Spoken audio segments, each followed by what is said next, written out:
Hello, hello, lovely sim racers. I am Constantinos, and this is Lovely Sim Racing. And I'm live tonight with no, yeah, I don't have anything to actually talk about, or I just wanted to go live and see how you guys are doing. Catch up a bit. If you have any, I find that this interaction that we have while I'm streaming, it's extremely valuable for me to understand a few things, but also we kind of keep in touch. Like, I wish I can get on a call with all of you at the same time. That's kind of like possible, but yeah, here we are. So tonight's stream, it will be a chill chat and dev. If we have time, we'll do a few things maybe. Honor, any news? Any news about what? Hey, Nicola. I'm good. I've been extremely busy, so I will talk about like what I'm working on. I can't talk about everything, but there are a few things that I possibly, well, some things I can share possibly. But yeah, stick around. We'll have some chats, and if you have any questions, if you have any issues or ideas, we can talk about those as well. Let's wait and see if anyone else joins.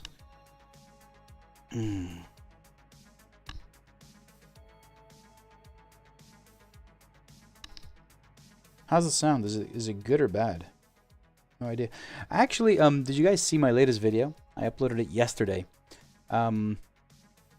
Yeah, I hadn't raced at all. Like, the last time I actually did a race was in July, and last night I'm kind of fed up. Like, I've been putting too many hours, like at least 10-12 hours every day on working, and lately it's not just the work, it's also admin work. So there's a lot of stuff going on in the background with the site and issues with shipping and trying to find new shipping methods and new products that are coming out, and like, there's a whole bunch of stuff going in the background, and I was kind of like, yesterday, I was like, I can't do any work. Like, I can't physically do any work. I was too, tired. So at some point, I'm like, I'll go into the rig and I'll race. And as I've been doing, like, since July, I've been having some AI races, but those are boring. Like, at this point, I'm not proficient. I'm not a good driver, but having it on ACC, 100 skill and 100 aggressiveness, and I still win. Like, it's like, especially on tracks that I love. So I'm like, what the hell, let's just do this. And I jumped on LFM. Of all tracks, it was Bathurst, which is kind of like the end all track. So but eventually it went well.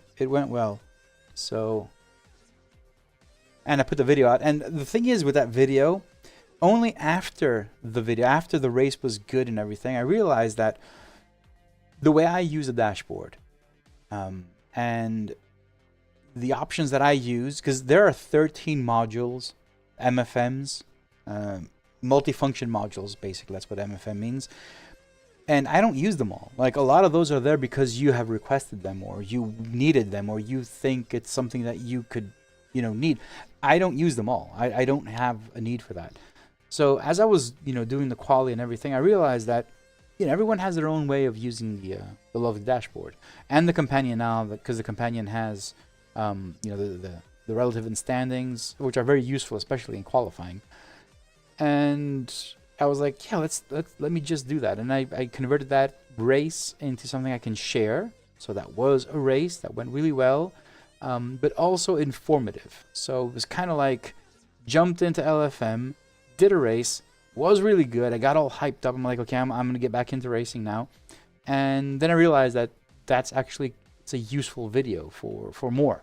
So I sat down and spent like a couple of hours editing and making it went into the video edit that I released yesterday. So hopefully you guys found it useful. And if you haven't seen it, head on over to the channel. It's a video basically about how I use the lovely dashboard, but without any commentary and talking. It's just me driving and racing, and annotations on the video of what modules I'm using at that specific time and why. Like, why am I choosing it at that time? What am I looking at? What am I trying to understand about the race. So I think it's kind of useful. And again, these are like the most common way that I use Lovey Dashboard and Companion at this point. It doesn't mean that I always use it like this, but for the most part, it is like my most common patterns and how I use it. So, yeah, I think it was, at least I think it was a useful video. In the chat, Renee, how you doing? Roland, nice to see you too. Nicola, yeah, you can go over to the channel. You'll find it's the last video. I put it up yesterday. I spent a couple of hours just editing it, trying to make it something like, you know, useful, not completely rubbish. But I think it's okay. Jose, hello, how you doing, man? Jeff, so now you have a real job. Right, yeah. I'll talk about that later if you guys want to. Booms, hello, I did watch your video from yesterday. I haven't found a spot to mount the dash ever since I got motion. Above the wheel is hitting the screen. Oh, damn. That's why I don't have motion. That and because it costs too much. But, you know. Also, if I put motion in my rig now, I'm in an attic, I don't really feel secure and safe enough. Like, I'd rather be in a lower floor, because the attic basically it's well, the way it's built, it's like a whole steel construction thing. It's not, you know, but anyway, I would feel a bit weird if I had motion on there, but you know, yeah, that is a thing though. That is a thing. I hope you find out how to fix it, Booms. Be peaky.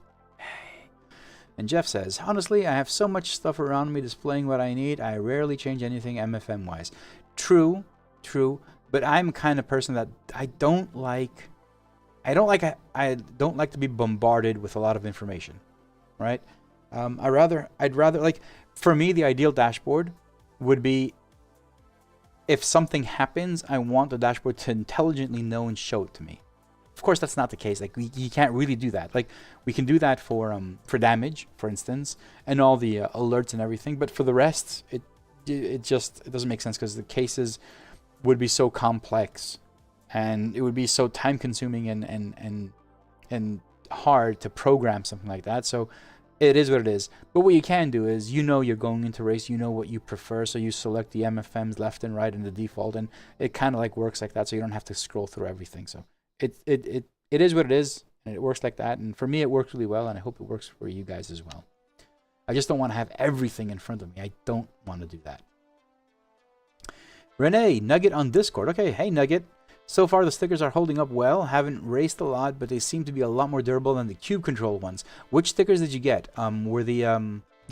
Which stickers are you referring to? Because I have two types of stickers. So they're the stickers that are like the opaque stickers for the rotary dials and everything, and also the button cap stickers, which are completely different technology and print. The two different products basically.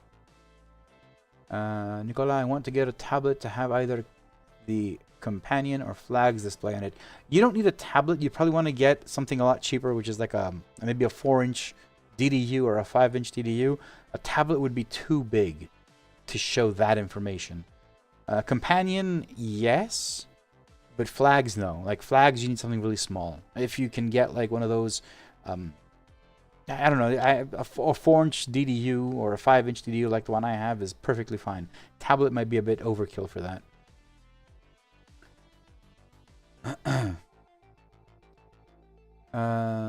Hey, Dazin, how you doing, man? Mad Rhetoric, welcome to the stream. David Aragon, Pink Hand, hello. And Renee says, I use my dash mounted to the wheel mount just behind the paddles. I would love to set the FOV in a way where I don't see the in-game dash, but sadly I really want the live tire temps on iRacing. Yeah, it's a sad thing that iRacing doesn't share the live tire temps. Honestly, it's just sad. Got a Sal Gaming, hello from Portugal. Hey, how you doing, man? I was on a call with your countryman Jamie Santos from Simdash just maybe 20 minutes ago. Justice, hey man, how you doing? Renee says, I think I got both stickers, but I ended up using the black ones where the shape is cut. Well, both of those stickers, the both transparent and black ones, are the UV technology. So these are printed multiple times in different layers. so no light bleed goes through them. So when you're using it on your steering wheel, there's literally no light bleed. They're really nice. And there are two versions, the black ones and the transparent ones. So one is the icon is transparent, and the other one, the icon or text is opaque. So yeah, you're probably using the black ones with the transparent icon, which is great. But they're both the same thing. They're both the UV printed stickers, the button cap stickers, essentially. Jan, hello to you too. So from what I know, Nicola, from what I know, the sticker sizes, the ones that I produce, the new ones and the previous ones, they both work on cube controls. I know Dazen is in the chat. We are well. I'm working a bit with Dazen. I'm creating a set of stickers for the cube controls wheels as well. So there it is. That's one of the things I'm working on. So we're going a bit back and forth in creating the perfect size. So I'm waiting to. I sent a sheet with sticker sizes. They're not actually final stickers. They're just for sizing purposes to make sure that everything fits and everything. If the sizes and everything is great, then I will design and create stickers for the cube control wheel. Essentially, the stickers that what really matter are the ones that are on the LED buttons. I know the ones that come with cube controls have a lot of light bleed, so I'm going to create better ones. So, and ones that are related to the Lovely dashboard as well, which is basically the theme of all the stickers that I create. So I am working on those, but I'll have more news on that once I get some feedback from Darren as well. So, Renee, problem with the cube control ones were not that they didn't stick, it's that they tore in half, so the sticky side stayed on the button. Yeah, I do not have them, Renee. I do not have them. I don't know what the quality is. What I have seen though is all the pictures that have the stickers on.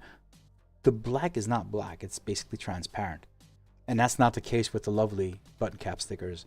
You know, Lovely button cap stickers. I have, yeah, I've got the. I can turn it on, but basically, black is black. There is zero light bleed from these. If you want, I can turn it on, I guess. But there's zero light bleed on these things. You know, complete opposite of what I've seen on the cube control ones. So the idea is that I will design stickers for cube controls as well and see how far I can take it. So I definitely will have the UV stickers for cube controls. So all the really large sized stickers for the thumb encoders and stuff like that they have. We'll be doing those, but I also want to see what else I can create for that. So it'll be 1 or 2 sticker sheets depending on what I come up with. But essentially I am working on the cube control stickers as well. Michael, good evening, man. Camille, well, hey, nice to see you from France. Bonjour. Thank you very much, man. And Kurt, how are you doing? That is amazing. So, guys, we're 42 strong now in the stream, as I can see. I don't have any specific agenda. So I was thinking maybe I can actually do some work today with you guys, hanging around, but I'm not sure that's something ever so productive between us. Like, I find that if you guys have questions, I can do live demos and show you guys stuff. And that's what I enjoy doing most. So instead of me working and trying to figure things out, it would be great if you guys can ask me a few things. Maybe I can demo if there's like a problem or something. I love live demos. Everything goes wrong and it's fine because I understand them a bit better. But if you guys want, we can do something like that.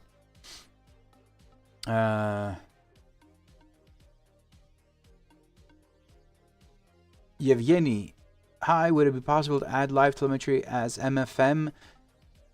Well, Kurt said, man, I think the old icon for LR in Discord was better looking. Kurt, that is correct. And, well, this isn't an icon. This is a badge, basically, that symbolizes a huge milestone for the Lovely community and the members. So 2,000 members. This is not going to stay. It's not going to be there forever.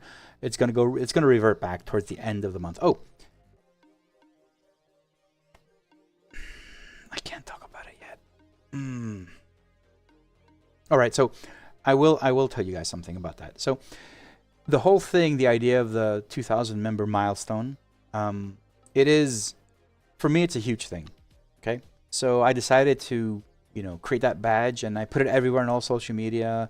Instagram, even the Discord. It will go down. So I'm going to keep it there up until maybe the end of the year. I'm not entirely sure. I'll just keep it there. I want it as a reminder for me and for you guys that this is a huge milestone. It's not a small thing.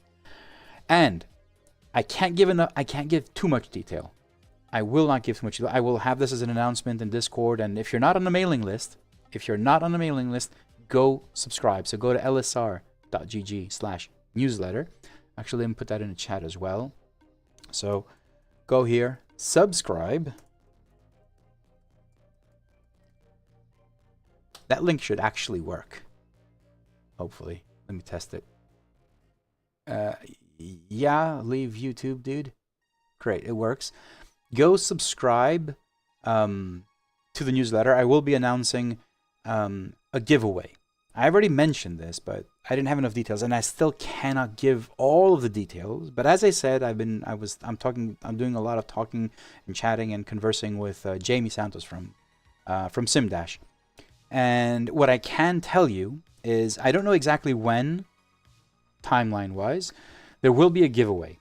What we decided, and the intent of our collaboration with Jamie, is we will be creating a version of the S20 that will be unique. Unique in what perspective, we'll figure that out. But the thing is, there will be one S20 that we'll be giving away to one of the members. And I'll explain how that's going to work. But there will be one S20, SimDash S20, the one that I have in front of me here. You guys have seen it. There will be a giveaway for that one, so we'll be giving away one of those dashboards, and there will be another 9 of those that will be for sale, and these 10 dashboards will be numbered, and they will be unique. They will have the badge that we have on all social media instead of the icon. It will be on the back. They will be numbered 1 of 10, 2 of 10, 10 of 10. They will not be produced beyond that point, so only 10 will be made, and they will have a very unique feature. I can't tell you what that is, because we're still discussing it. But the thing is, there will be 10 of these dashboards, only 10 ever made from SimDash. It will be the S20 design, everything, but they will have a unique feature, and they will be marked on the back, laser engraved with their numbers, so 1 of 10, 2 of 10, and all that. One of those will be given away to one of the members, and the other 9 will be possibly on the lovely website for sale. Same price. It won't have, won't be, we might have a bit lower price for these. I don't know. We haven't discussed any details on that.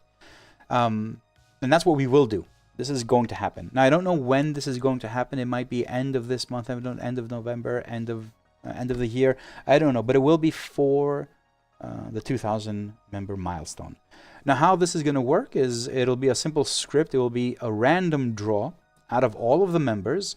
The difference is starter members, the pricing. Starter members is €1, pro members are €3, and gold members are €9. Well, that will be the weight of the draw. So all starter members will have 1 participation.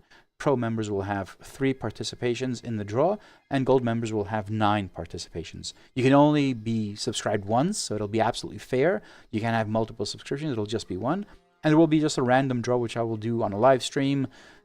And that one person will win completely free everything, an S20, which will be, I dare say, collectible, because there will only be 10 of those ever made, and they will be numbered as well. So number 1 of 10 will go to a lucky member. The other 9 will be sold on the website. But again, it will have a unique feature that will not be made on any other S20. Not just the labeling, the laser engraving on the back. They will have the design of it will be unique for this the 2,000 member milestone. So that's something we were talking on. I actually didn't have any intention of telling you guys all these details, but it's set. We're going to do it. It's just a few details that we need to iron out, and I will announce it more officially and let you guys know dates as well, when it'll be, up until when you when will the memberships be, until you have to be a member so I can include you in the random draw and everything.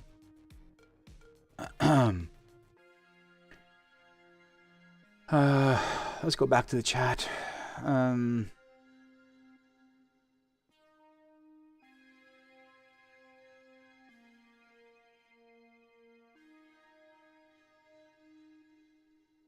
So Renee says, do you plan on making ones for F Pro next to the rotaries too? The weird half rectangle, half circle shape. I have no idea. I'll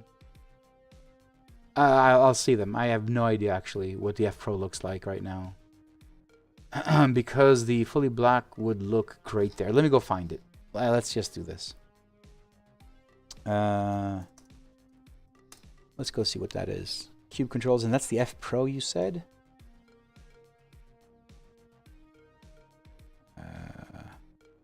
F Pro? You know what? I think it's too hot here. Next to the... Which ones?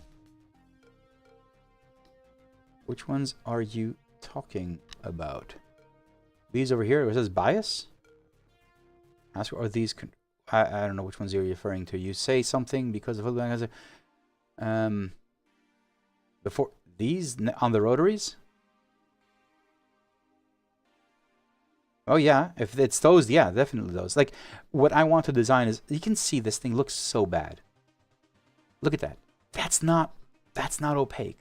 So there will be design for these buttons, the round buttons. Actually, the round buttons are the button caps I already have, can be used for this. They fit. So that's absolutely fine. But I will be doing for these over here and these. And these. So yes, these will be there.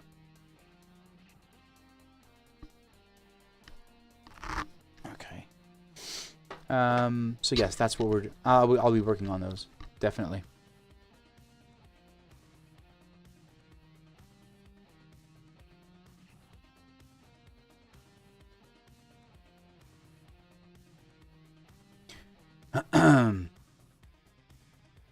Yes, you should receive them hopefully soon, Dazen.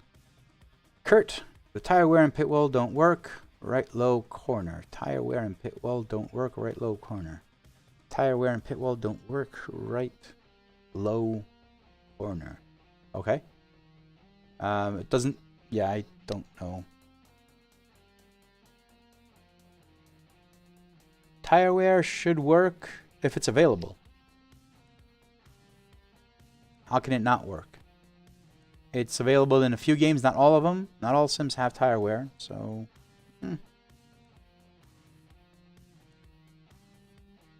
Which sim, like...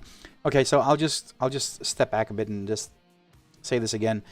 When you guys give me, like, a bug report in Discord, make sure you be as specific as possible. Like, when you say, tire wear doesn't work, bottom right corner in the pit wall. What sim? What version?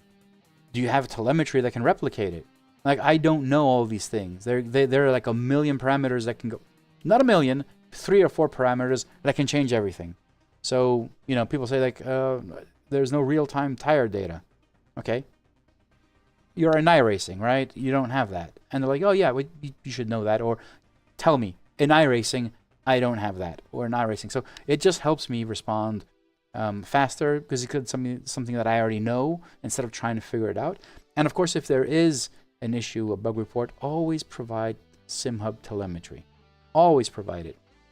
Without that, it's kind of like working in blind. Like if you have an issue, especially in iRacing, where you have a car and a track and I don't own it, I can't replicate it. So you send me the telemetry, I can replicate it and see what you are seeing during that moment in time. Sometimes I can't see it, which means it was just a glitch, or it was just how data was transferred from the game at that moment. So it's not really a bug on my end. Otherwise, if it's something that I can replicate, then it is a bug and I can fix. But always keep that in mind. Always keep that in mind. It just helps. It helps me and it helps you as well. Michael Sutton, shit, chat is going too fast. Michael Sutton, cool, I didn't realize I was on a ground level. Congratulations on the 2K. Yes, Michael, a ground level, absolutely. Halo, oh wait, I already know. Yeah, you already know. Bongo, hey, Robin, how you doing, man? How are you? How is my friend? Michael, pointless me winning it. Didn't have a PC yet. Never mind, a dash. Well, I mean, that's the thing. It'll be a random draw. I convert mine to an overlay. When I did this last day, I had to delete my overlay and re-add it to see the new version because I still saw the old one. No idea, but most likely RSA Scott78. If you have a dashboard and you convert it to an overlay and then you install a dashboard, it will be installed as a dashboard. And what you're using is an overlay. So these are two different things now. So yes, you need to update it, delete the overlay, or convert it to an overlay. I don't know if it happens automatically, but yes, because the dashboard is a dashboard and the overlay is an overlay. So these can coexist. So when you convert it to an overlay, know that if you update the dashboard, it will be a dashboard. It won't be an overlay. So you have to convert it to an overlay, and I don't know what happens when you do that, if you don't delete it or whatnot. So that actually makes sense what you're saying. It's kind of expected because the dashboard is made to be used on a DDU, not as an overlay. You can use it as an overlay, but that's up to you. RSA sound, I assume we'll have to do this due to converting it. Yes, exactly. See, you guys are smarter than I am. I'm thinking about these things. You already have wrote them in. For the middle, that was one of the stickers you asked me to measure. Yes, it was. Renee, yes, sir. Nicolas, it really is terrible. It really is terrible. Yes, I will agree with you, Nicola. Renee can confirm they fit just fine. Perfect, great. Yeah, so for all the button caps, you can use the lovely button caps on cube controls as well. You can also use them on Moza steering wheels and a whole bunch of other, like anything, like especially the new ones that are 8mm, they fit almost all steering wheels that have a round button. Almost everything will fit perfectly fine. Jan Freeman, thank you so much for your work. I'll have a hard time doing without it now. I can't wait for a little radar spotter overlay like I overlay, even for a fee. I say yes. So I'll have a hard time doing without it now. Why would you do it? Why would you be without it? What happened? And what is it that you're waiting for? A little radar spotter overlay like I overlay? Yeah, don't really understand. Like what's the problem? Why don't you have it now? Kurt, I just saw a red line in ACC. Okay. Ooh, good. Okay, that was good. Boa tarde. Boa tarde. Nicola, it's essentially a game testing that, and as much detail needs to be supplied as... Ah, shit. Why do I keep on hitting that?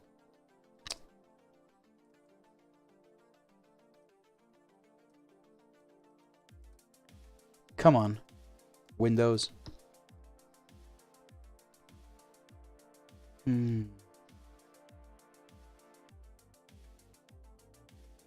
Hey Matt, how you doing, man? I am not a legend. I am just a servant of sim racing communities. Hoprod, how you doing, man? Nicola, so there are two sizes, 8mm and 8.5. They will both fit. They will both fit. I just decided to make the new batch 8mm. It just fits a bit better. Like honestly, you put them side by side, you can't even see the difference. It's like 0.5 millimeter on a sticker. But there will be updates as well going forward. So right now they are the 8mm black and 8.5 the inverted ones. You can buy them on the store. They are available. It was a third of my stock was depleted within 2 days. A third of the stock that I had ordered. So it is going down. I will try and make sure this time around that we don't have the confusion we had the previous one, so I won't ever be out of stock again. But the previous time there was out of stock. It was because P1Sim.fr. You guys know the P1 Sim with the Arnage and all these steering wheels they make. Well, they basically, I had 7 left in stock, and they used to sell like 2 or 3 per week. So when I had 7, I'm like, okay, I'll just wait until they go down to 4, and I'll order them because I can have them like the next week, or a week and a half later I will have them. So it wasn't much of a problem. So I might have been out of stock for a few days, and I had 7, and I got an order for 7, and I look, and it was the P1 Sim. So if you were at the expo as well, I've already mentioned this. At the expo, all of the P1 Sim wheels had the lovely button cap stickers on them. So they had just bought the entire stock that I had and used them for the expo. And I was completely blindsided by that. And then I had some issues with my email. So when I put in the order, hopefully I would have had it for like the next week. My emails never were sent. And a week later, I contacted my partner, the vendor that I'm using, and they didn't get another email, obviously, because it wasn't working. And then, anyway, I lost 2 weeks in missed communications with them. So when I did understand that it was my email server that was having some huge hiccups and fixed it afterwards, it all went smooth. So I got the stickers and put them online, and a third of the stock has already been depleted. Exactly a third of the stock. So make sure if you guys want them, put in the orders, because they're going away fast, to be honest. I didn't expect them to go that fast, but they are. And I plan on making a redesign on these as well. So the next version, once these are depleted, the next version will be a bit different. Probably going to make some different icons, make some changes to them.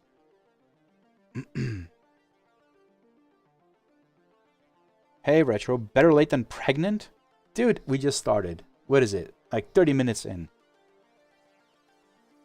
Thank you, Hop Rod, for popping in. It is important. I like seeing you guys. I like talking to you guys. And if you have any ideas of what we want to do tonight, just let me know. I am absolutely yours for the night. Just, this is not one of those channels, though. Don't ask me to do anything weird. Oh, I'm very excited. Very excited. Where is it? There it is. I've ordered my first 3D printer today. I went with the Bamboo Lab, the A1. First ever 3D printer. I have so many things I want to do. So many things. Like, honestly, every single day I'm like, I've had a printer. I've had a printer. Got it. If you guys go over to like all of them, like Anycubic, I've been looking through a lot of printers, but I ended up with the Bamboo Lab A1 because it's basically the Black Friday deal is ridiculously, insanely low. So I just got that one. I don't know when I'll have it, but it's ordered. So hopefully Black Friday won't delay it too much.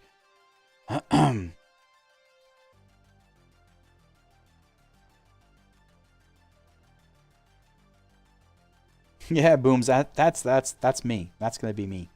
So there's like I can hint at a few things. So there's Jamie from Simdash and I, apart from doing that collab for the giveaway for the 2,000 member milestone, we're also working on something. I can't say what it is because we don't have a proof of concept yet, but we're working on the design. We've been talking almost every single day now for the past week or so, 2 weeks actually, and it is a brand new product. And what I think will be a necessity to all sim rigs, and I'm very excited about it. But that's one thing that we're working on, and I just love working on products. So I'm getting the printer as well, so I can prototype myself too, alongside Jamie, so we can figure out, like, a few details and come up with ideas, and just quickly prototyping things, and we can test them. But I can't talk about it right now. I can't tell you what it is, but I promise you, it is a game changer in many aspects on your rig, and hopefully you guys will love it when it comes out. I predict that it will be flying off the digital shelves. But then again, we'll see how it goes. I'm just very excited about it altogether, and I'm very excited about working with Jamie really close. So that's gonna be fun. Finally developing a petrol candle? No. Lovely wheel incoming? No. It's a wheel? No, it's not a wheel. It is not a wheel. But there's so many. No, it's not a wheel. It's not. And it's not a dashboard. And it's not a rig, and it's not a PC. You won't guess it, and I won't tell you as well. So it's everything you say. I will say no until we have a proof of concept, and then I may show you like prototypes and ideas and everything. Because I'm not going to keep it as a secret. But the only reason I'm not talking about it now is because we need to finalize the idea and make sure that it can be done, right? Because it doesn't make sense of talking about something if it can't be done. Remember Apple and their air charger, whatever, air dock, whatever they called it. They had this huge thing they presented, and then like, we're not doing it. I don't like that. I don't like that. What I'm saying now is that we're really close to the final visualization and the concept and everything. And if we can have a prototype and it works and it it's a thing that we're confident of, we can put to market, then I will show you guys. I will tell you all about it. And I'm pretty sure you guys will be excited about it as much as I am, and Jamie.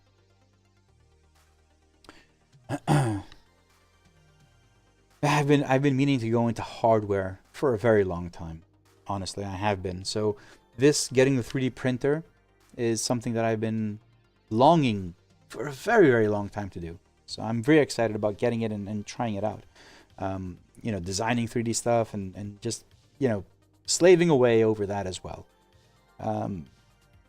There's one thing I won't ever do is 3D printed products. I don't like that. So I don't think I'd ever, you know, make a 3D printed XYZ product. The 3D printer, I got it for one main purpose, and that's prototyping ideas, and making trinkets around the house and the rig, and, you know, cable binders, and maybe, you know, just making things with it, but not for sales, not for selling. I don't think I think that 3D printed products have a position on the market. I just don't prefer them. I don't, you know, yeah, whatever. It's a personal thing. It's nothing generic, to be honest. You got a Creality printer and have printed loads of stuff. One item being a body for a Pokorny wheel. Yeah, that'd be interesting. I don't know how well it will hold up. Actually, I have a 3D printed wheel, which is my first ever wheel that I created. Have I ever shown you the wheel that I created? Have I ever shown you? It's also on GitHub. I open sourced the whole thing. It's an Arduino wheel, but I don't know if I've ever shown it to you. I can get it. Retro, it's underwear. How can I deny that? How can I deny that? Dude, why did you go say it? Like, now I have to put underwear in my store. I have to make underwear. Nicola, not a button box, not a flag display. I'm telling you guys, you won't, you probably haven't ever thought of this thing. And even if you have, I still will deny it. So you don't know, it might be any of these things you mentioned, but it's not any of those things you mentioned. But the idea is that it'll be something that I personally think you will love, and everyone will want to have it. Whatever it is, you'll see. I'm just very excited. I know I'm building up a lot of hype, but that's what I do. Yes. You will want it.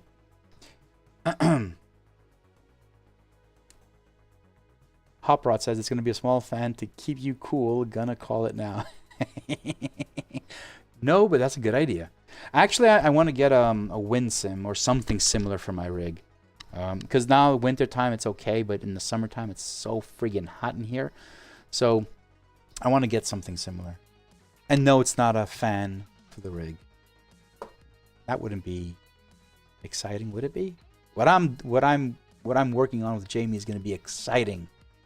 You'll see it and you'll be like, holy shit, that is amazing. You're probably going to jump out of your seat, start dancing, and, you know, music and partying, and everyone's going to be ecstatic about it. It's so good. I am, you know, overhyping it. You understand that. Kalispera Labro. Carbon fiber 3 print is nice. I've only got some PLA material, to be honest. I did get PLA material in white, blue, and black. Guess why?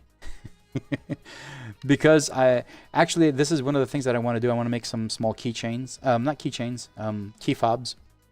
The logo, the lovely dashboard, the lovely racing. See what they turn out like. If they're nice, I wouldn't put them. I'm probably gonna put them like. You know, I want to figure out how to do it so it's good and decent. And if they're nice and some sort of, you know, half decent quality, I'll probably just be putting them in the orders. Because right now, any order you guys make on a lovely store, any orders that are for sticker sheets, the stuff that I create and I ship, I also put a small lovely racing sticker. It's a gift, basically. So I was thinking maybe I can try and make some, like, you know, keychain fobs or whatever, and just drop them in the envelope as well. They have to be very light and they have to be cost efficient, because, you know, these things, if they're too costly, then it doesn't make sense for me to put them as a gift in there. But I wouldn't sell them. I wouldn't do that.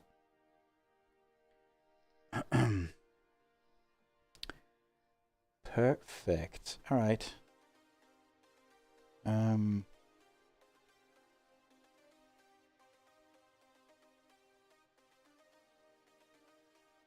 Lovely underoos. That's actually a good idea. Lovely undies. I like the lovely undies. No, no, no. I think it's going to be undies. Lovely undies. 3D printed underwear. Chastity underwear. Just make sure you drive safe. It'll be one of those security undies. Lovely undies. Lovely chocolate. I'm not Mr. Beast. Not going to do lovely chocolate. Although if I did, it would have been awesome. Trust me. If I did, it would have been great. Lovely underoos. You know you had them back in the day. Actually, I didn't, but I'm pretty sure that I would have if I knew it. Michael Nisa. Labro, σύντομα. Μόλις μάθουμε περισσότερα. Μόλις μάθουμε.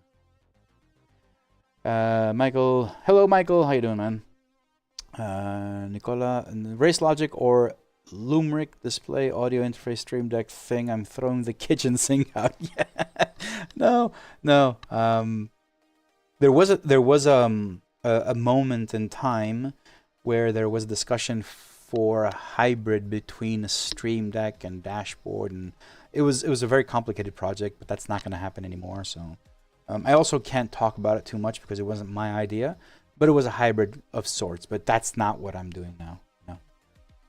Places here Pet G. See, for 3D printing is the best material.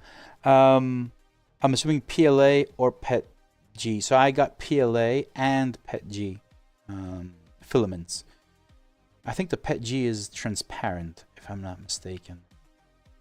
But I don't know. I just got a few. I got 4 because I got the Bamboo Lab A1 with the AMS because the deal was so good. So it'll also have multicolor, but I don't want to use it for multicolor. Like, honestly, I would probably use it for a few things if it makes sense, but most importantly, I just want to have it with the colors there and just use those. It's just for ease of use. For ease of use, basically. Lex Barlow, welcome to the stream. It's a shame that we won't be able to see Simply Lovely merch from you, though. Do you think that's true? Do you actually believe that Max Verstappen isn't paying me royalties for that? Do you actually believe that? Dude, he can't use Simply Lovely. He's paying me royalties. He called me up and he begged. He's like, dude, I really want to use Simply Lovely because I said it once and everyone loves it. I'm like, we've got to, yeah, I mean, you just can't do that, man. And now he's basically paying me royalties for Simply Lovely. Yeah, that's absolutely true. It's not a fake story. No, you have to believe me. It's absolutely true. Sam, you're you a lot of X's there. Thank you very much. Thank you very much. I really enjoy working on these things, and you know, getting positive feedback is great, but negative feedback is better because I'm making them better. I know Retro, who is in the chat, has a lot of negative things to say about the lovely dashboard XL. There's a feature suggestion in the Discord called "Make the XL Great Again," and we will. I just need time to mull over it, like the things that we need to do, the changes that need to be made. It has to have a purpose. So in that channel, specifically in that post forum, whatever that is in Discord, I've seen. So I shouldn't say it, but I have to say it. I've seen some dashboards that some are taking the XL and creating monsters out of it. It's something that would never be in the lovely ecosystem. Not those designs. I'm not saying it's bad. Yes, you can do that. I mean, you can take the dashboard and just completely dismantle it and make it for your own. You can't share it, obviously, because especially the versions that have been shared or whatever, you can't. You know, the pit wall and all that kind of stuff. But you can make anything you want. But I would not put that out. I would not put that out as a product. So there are specific design strategies and creative directions that I have that I wouldn't put that one out. So for the lovely dashboard XL, I'm still thinking about what is the best approach to come closer to what Retro Coffin wants, and many others have expressed as well. So, I never say never, obviously, but moving to this direction was a necessity. And you must understand the fact that the center gauge is now in the center was the #1 request. Ever since it came out, it was the #1 request. And now, first step is move it to the center. The MFMs were redesigned. They were made wider. These are brand new MFMs. I hate the idea of creating new MFMs because they're very complicated, but I created them. But I'm not saying they'll stay there. Possibly they will be reverting back to the smaller ones and we'll be taking advantage of the spaces left and right. But before I do that, I need to know what I'm going to do there. Like I can't just like put something there just for the sake of it. I would never do that. I'd rather it be what it is today. Like I don't want to do things just to do things. It's absolutely not the way I want to do this. So yeah, if you're expecting me to just add things and fill in the void, it's not going to happen. Not on my watch. Not for the live dashboard. It's not about overloading information. It's about displaying useful information. So I don't know what it's going to be. I honestly don't know what it's going to be and how it's going to become.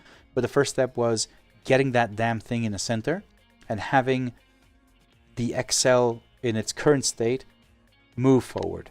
So it'll be evolving around what we have today. It won't be reverting back to what we had. Because as I said, like the #1 request was move it to the center. So there's some trade-offs. And the first one was move it to the center, expand everything left and right, and see what we have. And then we'll go back and revisit it. Yeah, retro. It'll be nice. It'll just take some time. I need to get there first. Jeff says, check the YouTube link in your Discord DMs. I sent at your convenience. You could have winked too, you know, Jeff. Check your Discord link at your convenience. That'd been better. We're both venturing into the same new hobby. I'll take a look at it. Nicola, oh, he's laughing. Lex, I have a good lawyer in hand if you want to go up against him in a battle. Driving battle, no. Legal battle for the lovely stuff. I mean, I will not talk to him unless he apologizes for using it. That's where I am. That's where I am right now. That's where I am. If he doesn't call me up, and say I'm sorry for using it, I'm sorry for saying it live on TV and putting it on my shirts, I will not talk to him. I'm going to keep a grudge. Retro Coffin says, negative feedback isn't helpful. Constructive is what I want. No. Negative feedback is I don't see negative feedback as negative feedback. Well, the way you mentioned it, basically. For me, negative feedback is, this isn't good. That's actually bad feedback. Negative feedback is, this isn't good because of this.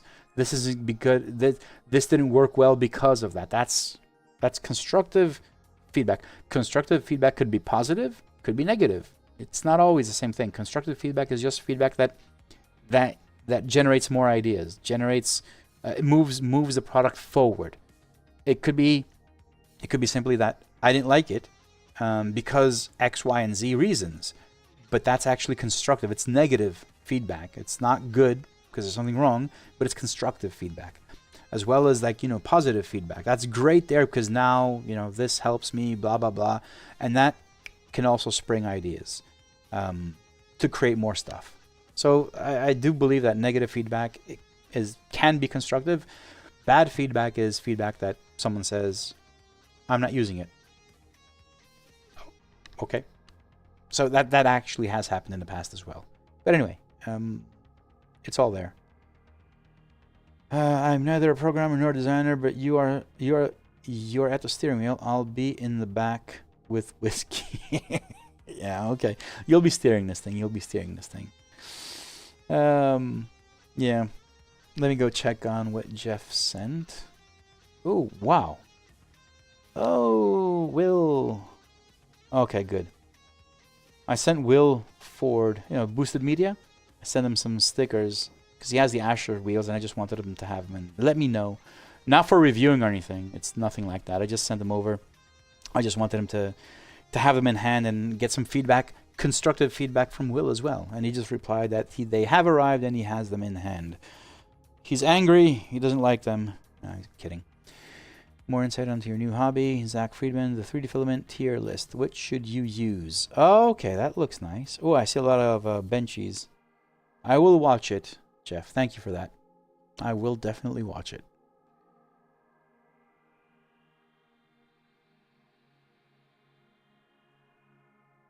Adam Feingold, yes, constructive criticism. Absolutely. Constructive. I don't care if it's bad, negative criticism, whatever, as long as it's constructive. Honestly, I don't care. If I were to respond negatively to constructive feedback, then we wouldn't be here.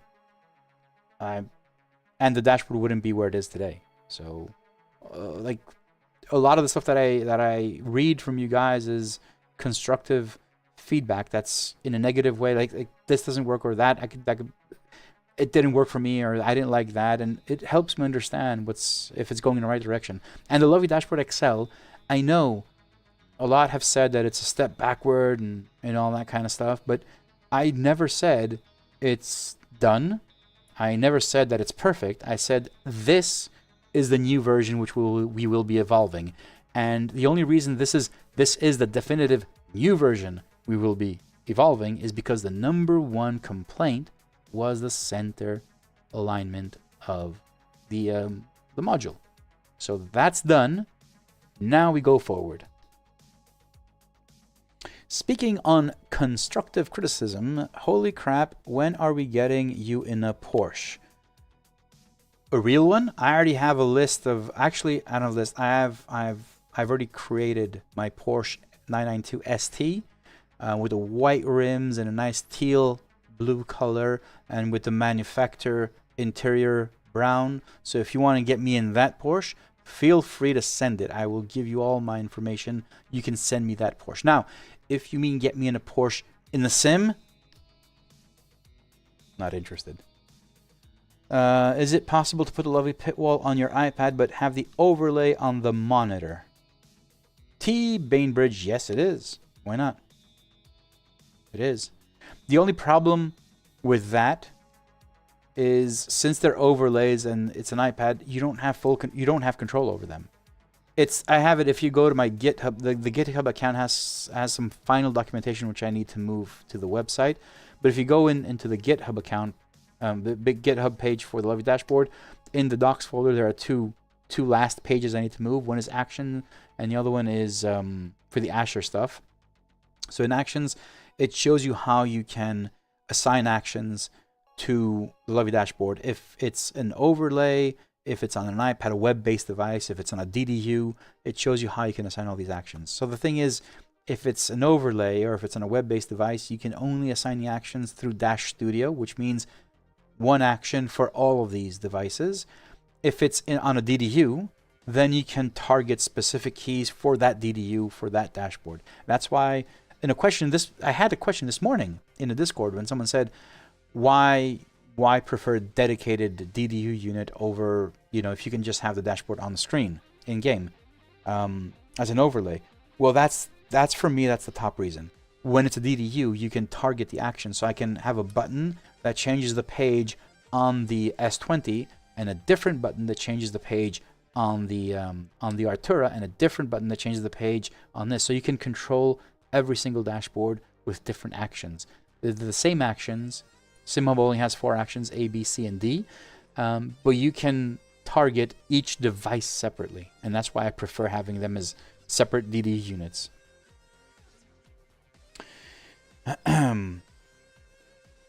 Reinder Stam. Hi, Constantinos. Hey, Reinder. It was great meeting you at the Azure stand at ADAC Sim Expo on Friday. Thanks for the sticker set. The question, are you possibly expanding the ecosystem to sim race logic displays? No. Well, I don't know, but not yet. Not yet. There's a lot of things. So the next dash I'm going to introduce is going to be for, I don't know if you guys can see it over there. It's really dark. It's the boxes basically. It's the Moza Vision GS. They sent it over for me just to dabble with it, and I think there can be things done. Of course, their dash editor, the Moza dash editor, the Pit House, whatever it's called, it's very poor. Like, you basically can't do much. But I will be creating a lovely dashboard for that round screen. So I was experimenting a lot on the performance. And you know how guys, I don't even have water. You know how I've been, yeah, I'll dare say it. I've been shitting on the Moza Vision GS, the performance of the screen. It was extremely bad. Like when I had the wheel, when I first put the wheel, it was bad. Like honestly, like I would never agree to putting that product out. And it was bad, the product for the rotating, the gravity, whatever they call it. So you would rotate it and the screen would just go and come like sluggishly back, and it was bad. And after a long time, I don't know when, I've had this thing for like maybe 2 months now, I put the QR2 on it so I can put it on my rig and try it out and drive around with it. And it had a whole bunch of updates. And I installed all the updates for the display, for the wheel, for what was it? For the hub, because I'm using it directly on with the USB, so I have the Moza hub as well. All of these were updated. And one of the updates was referring to the screen, specifically to the gravity option. And it had a whole bunch of a new set of features to make it more responsive, quicker, and whatnot. And I installed the options and I started working on the dashboard, very basic dashboard. And it turns out with the new version, you can create a dashboard and have some elements static, so they turn around with the steering wheel, and some elements rotate, which means that the rotation is now can be controlled. Like the performance of the wheel is, you can control it. And I just did a small experiment. I put it on a Discord on the members channel, where I showed, like, I was in Monza driving, chicane, the first chicane, and some of the Lesmos, and it works really well. I was surprised. So I'm taking back all the negative things I said about the Vision GS, and I will be working on a dashboard, a lovely dashboard light, or whatever you want to call it. It won't have multiple pages and leaderboards and all that. It'll be very basic, but it will be a design that I want to do for a round screen, and it will be for the Vision GS, and I will be focusing on performance. So I don't want that to be sluggish. I want it to be really, feel as if it's, it performs the way it should. That's the goal. So that's like one of the new products I'm coming out with as a dashboard, and it will be available from the chats that I had with Moza. We will be having it installed by default in the pit house. So when you buy the Moza steering wheel, if we do what we discussed, it will be in there as well. So when you buy the wheel, you will have the option to use a lovely dashboard light, or whatever I call it, on your Moza. And of course you can download it and do whatever you want. It's going to be there.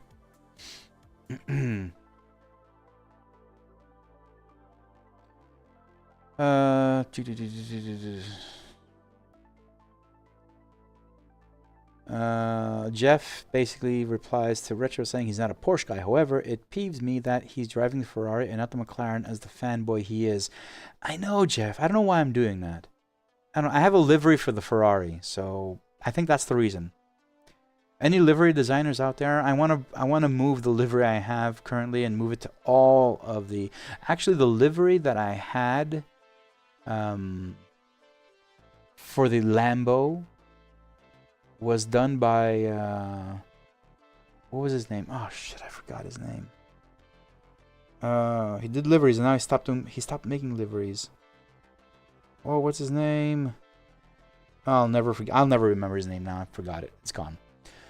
He had created a livery for me, commission work, but then he stopped making liveries, and he's like, I'm not going to make any more liveries now. So I have it sitting there. But it would be great if someone can actually make liveries based off of that one, based off of the Ferrari that I'm driving. It's very specific, the livery. So you just make it for many cars. That'd be fine. If someone can create one for the McLaren, I have a McLaren wheel. Why not have a McLaren livery and use that? I love the McLaren. It's a great car. Oh. Best you can do is Hot Wheels. Retro, you can do better. Dime a dozen these Porsches. No one wants them. Nicola, my Nuno gets the first Porsche I buy. Gets the first... Yeah, well... Jeff, I don't even have my Cayman GT4 RS in the garage yet. That's up to her to get me. Right, that's what I say. But don't you guys love the 992 ST version? The colorways and the manufacturer, the interior, isn't that just sick? Like, I was looking at that on the site, I'm like, I want you. I want to be inside of you. That car is just, for me, I've said this many times, many times.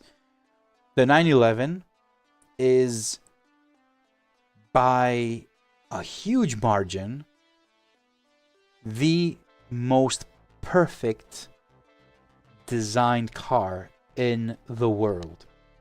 I'm trying to be as objective as possible for this, but as a designer, as an industrial designer, I'm telling you that this car, even the newer versions, is the most beautiful car ever designed. It has the perfect proportion. Any angle, top, side, 3/4, any angle you look at it, it is perfect. It's hard to drive even in the sim because, you know, the inertia with the engine being rear, it's hard, whatever. But as a car, it is just stunning, any which way you look at it. And I understand this is like a subjective view, but I'm also being very objective. Like, you take a car, and there are angles that it doesn't look good, right? Even the latest Bugatti, what's up with the rear end? It's like a McLaren P1. I mean, what the hell were they thinking? And it's not that it's a bad car, but there are angles that look really weird, you know?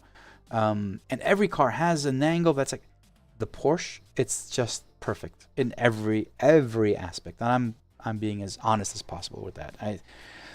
Jeff Bunatix, yes, it was Bunatix. Thank you very much for reminding me that.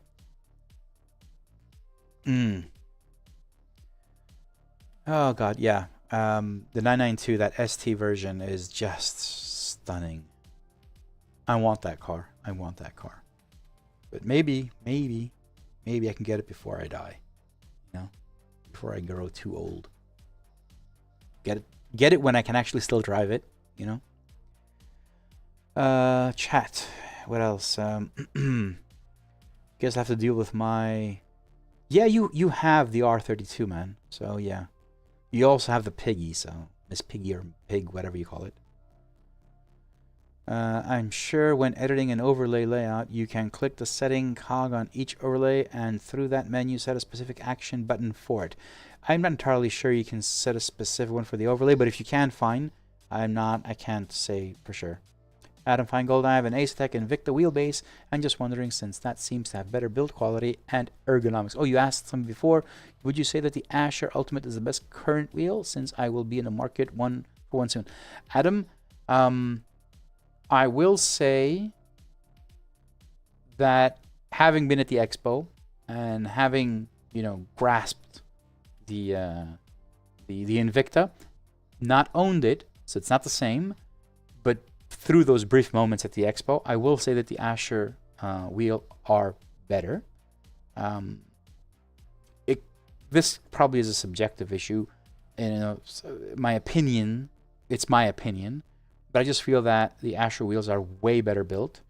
And a couple of things that you already probably know: the Asher wheels are made of the actual material the real cars are made out of, so every button press feels so much more, you know, tactile and real, because it is the real thing, right? The only differences between, you know, the Ultimate is that the real car doesn't have the funky switches and all that, but the materials, the grips, the shifters are hands down better than any other wheel you have. So the Asher shifters are hands down the best shifters you will ever try. I've tried a lot. You may like the Gomez shifters and all that, but the Asher shifters are superior. Other than that, I mean, if you like the design, the Acetec is really solid. It's really good. It's a great wheel. I prefer the Asher wheel, and I also prefer it for other reasons as well. The features that you get with the Asher wheel are, you know, they're just like, you know, the rotary dial with the modifiers. It's on another level. So if I were to buy an Asher wheel, like if I were to buy between the Invicta or the Asher, I would go for the Asher, but I would go for the Pro. I wouldn't go for the Ultimate, because I already have a DDU, and I just find that it's a bit too awkward to have so many screens in front. I don't really want them. But I do have the Ultimate because that's what they sent me, and I have it, and I'm loving it for what it is. It's an amazing wheel, and I'm pretty sure that whichever wheel you get, you will not regret it. I'm absolutely sure about that. But one up on the Asher wheel. But that's my opinion. Okay.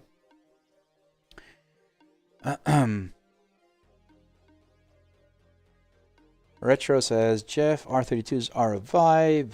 I'm an MK 7.5 GTI owner. Ah, there you go. Golf owners just go in a corner and cry. I can make you a livery for the 992. Thank you. Make one and use it. Hey, look, if you want to make a livery, I can share all the brief for it and make a livery, and I'll put it on my Discord. Fine. But you won't see me driving it. So now you got to make me a livery. Well, you don't have to if you want to. I'm a 992 Sport Classic man, not a fan of the ST GT3. Those things... No. The ST isn't loud. It doesn't have that many vents. It's not that. It's so subtle. Like, it's got all the vents on the side and everything, but they're subtle. That's why I love it. I don't like the GT3 where it's like outspoken and like it's loud, everything, like holes everywhere and huge wings and everything. The ST is so much more refined. That's why I love it. It's like it's not a 992. It's an ST. It's that version where it's got that little extra spice, but not loud. That's why I love it. And the colorways are just so awesome. Those are amazing. I haven't seen the one that Chris Harris reviewed, so share the link.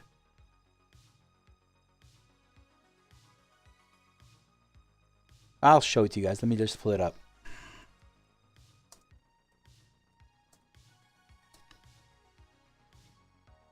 Oh God, this is so beautiful. Look at this car.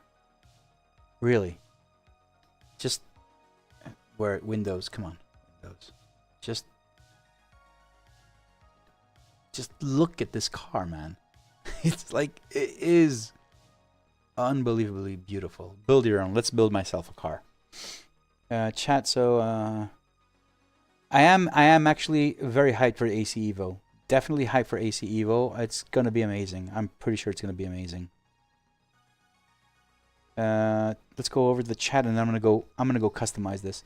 Bainbridge, I noticed that you're using Dash over AMS2 on the same main monitor, slow down frames in AMS2. It didn't seem to do this when I was using a Dash on my iPad instead of the AMS2 set to full screen. I have no idea. Maybe you can put that in like a put it in the Discord. Maybe someone can help you because I don't do AMS, so maybe someone has some tweaks or something. Okay. Yeah, it might be the game. I'm not sure. Put it in the Discord. Maybe there's someone else that's doing, has a better solution for that. Sports classic, manual, all motor, whale tail. Yeah. Yeah, I'll show you the details on this thing. This is Retro says Al probably never own either. Probably, but you first have to visualize it. You have to say like this is I need to get a cut out of my picture and put it in there. I need to put my face in that car just to see it every day. And if you visualize it, it eventually will happen. Or you'll just have a picture of yourself in the car, You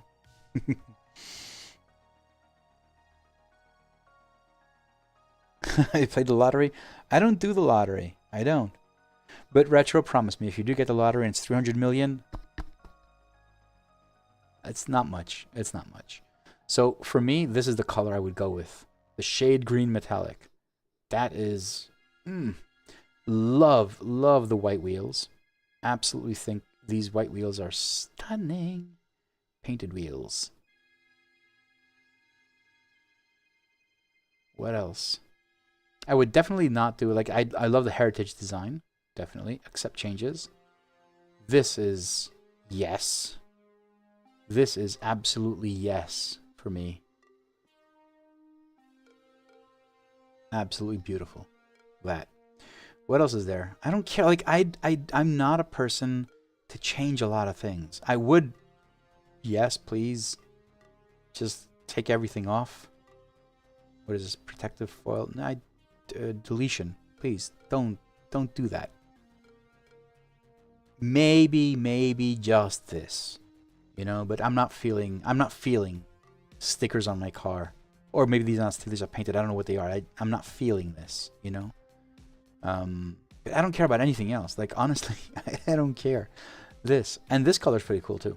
I like these retro pal colors, you know. And even white looks good, but definitely not black. I'm never a black car guy. Never. I think I would go with this. This is what I would go with. What do you guys think? White rims, this color. And you can see like all these details. Like here. It's very subtle.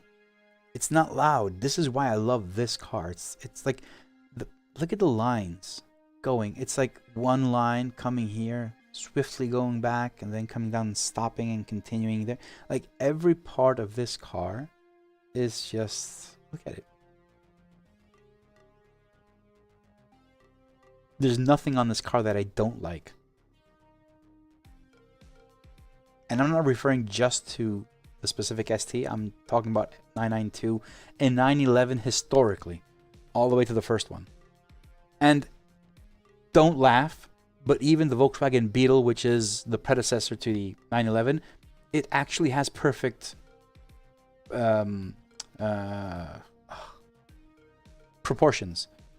It's just that the 911 took it to the ideal level, you know, lower, wider, and all that. It's just a perfect car design for me.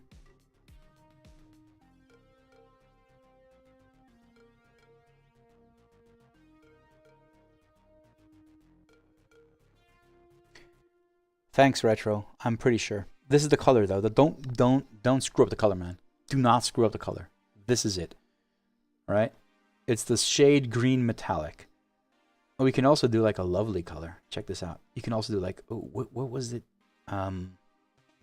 This would be nice too. Not that one. No, not that one. Yes, mint. Really, seriously, mint.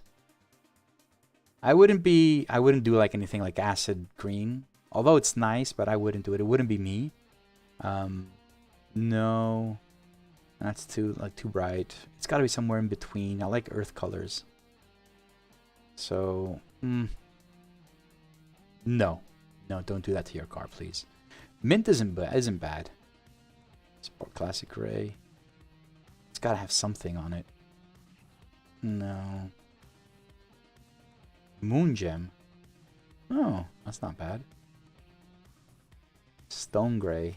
It looks like crap.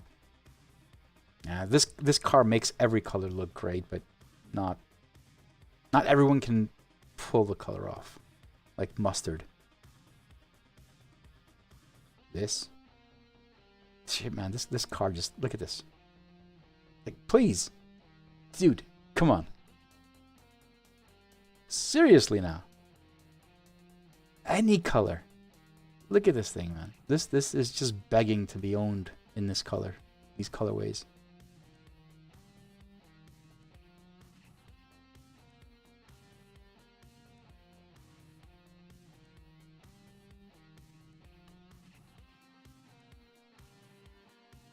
Beautiful. Beautiful.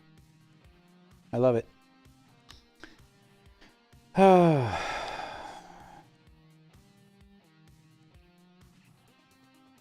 Sim racing is superior to IRL. Tint it, call it a day. Yeah, you can tint it. You can wrap it. You can do anything you want. You can change color every other month, right? Gotta get race number on it. Classy. Don't forget the lovely sticker option. No logo, low key perfection. Yes. No logos, no stickers. Maybe the Porsche on the side. It doesn't look that bad, to be honest. Especially if it's a lighter color as well. You don't really... It's not too loud. Ooh, shit. Polar silver metallic. Holy shit. Have you seen the shark? It's in the Porsche Museum.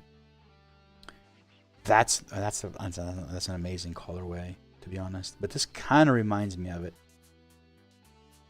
Fish silver gray metallic. Is this it? No,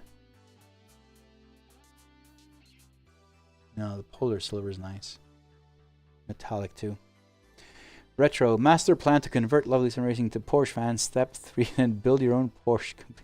There you go. You have to.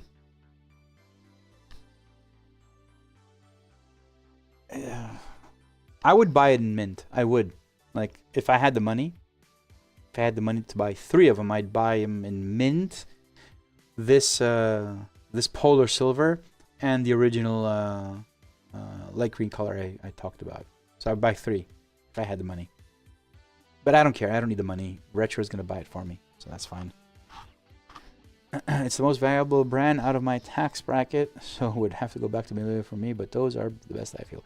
McLaren or Aston. McLaren is really nice.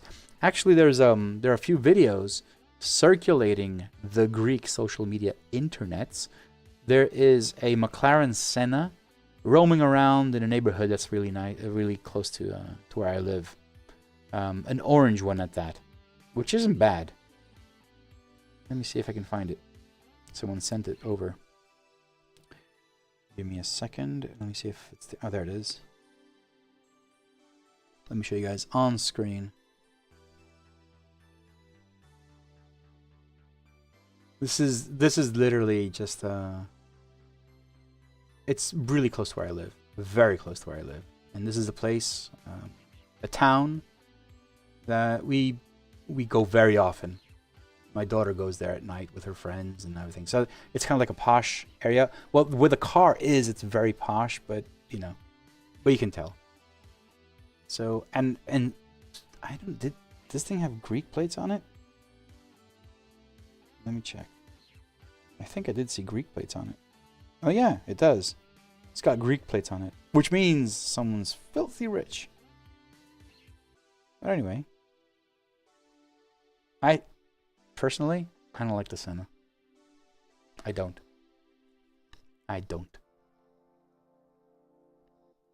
This is what I like. Astons are sexy too. Astons are really sexy. I will say that. I don't like the latest one. I don't know why, but it kind of feels as if it's like between a Charger and an Aston. So I like the previous ones more. I don't really like the latest one. But, I mean, there are really nice cars, so it's fine.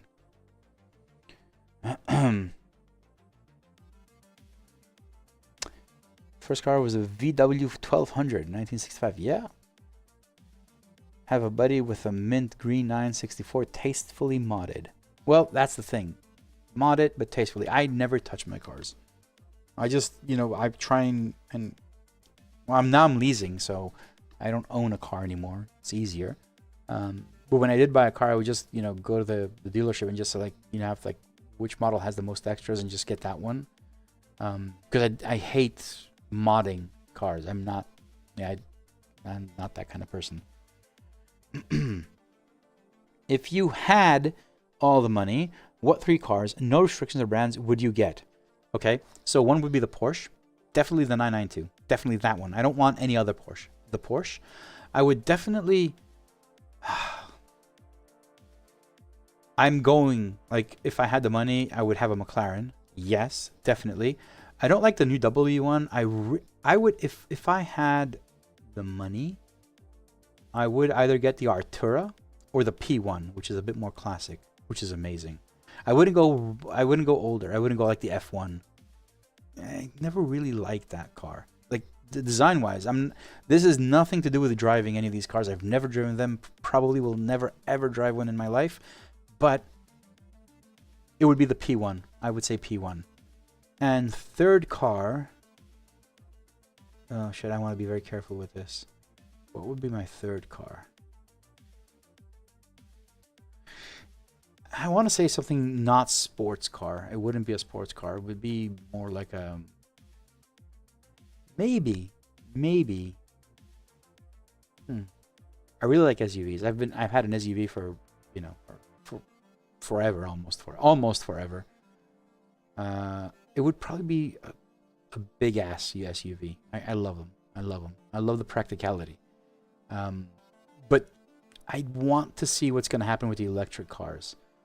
I don't have an my car right now is a hybrid, so I don't know how far we can take these electric cars. Obviously, that's where we're heading. So I would really like to see maybe a Range Rover. You know, I kind of like those classic. Forgive me, but I'm not much of an American car fan. Not really fond of those. The design language on them. Japanese either. I'm not really fond of that. I'm more of the European design style. A lot more European. God, 3 cars, dude, you're killing me now. I'm just thinking about, like, one of my favorite Ferraris was the California. And I wouldn't say the latest one, the old one, the original one. That is probably one of the cars that also has a perfect proportions. But yeah, I don't know. Like, if I had all the money in the world or had no restrictions on money, this one would be my first one, this Porsche. I would definitely get a McLaren P1. I think the P1 it's awesome. And yeah, why not throw an SUV in there? You know what? Maybe I'd go full electric sports car and get a rematch. Those cars are pretty good too.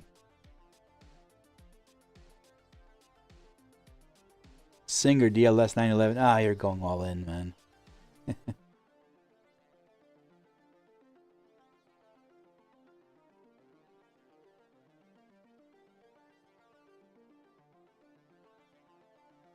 McLaren 750. There's so many options, man. There's so many options.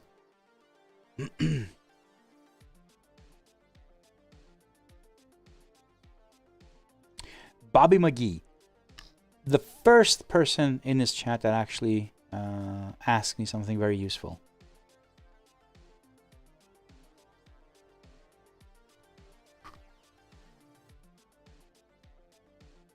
Yes, the 250 GT California. Yes, absolutely. The one that was in Ferris Bueller, was it?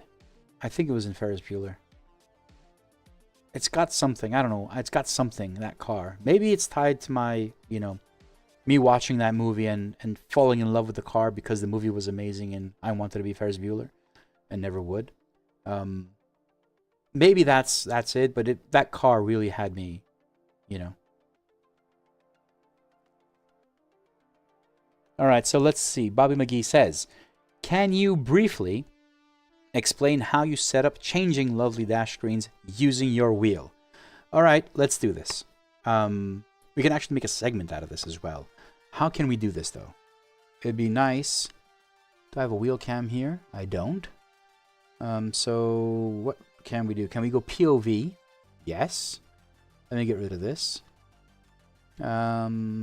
And then we can go, well, not DDU, not the wheel, no. How can we do this best? What if I do, no. Can I get,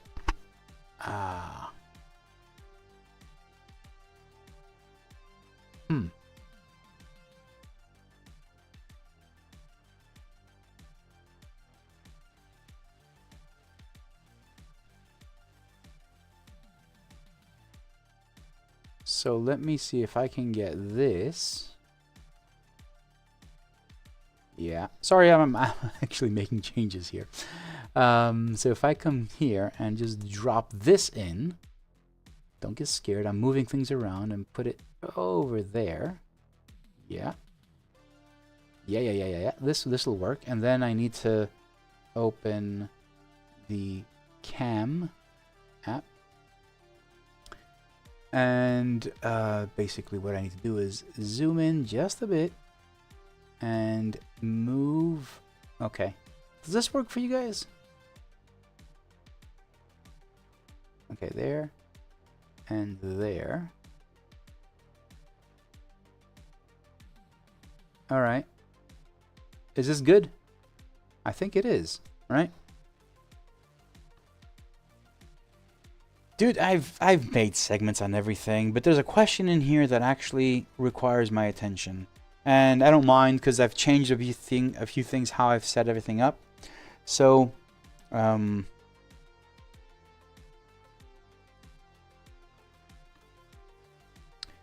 So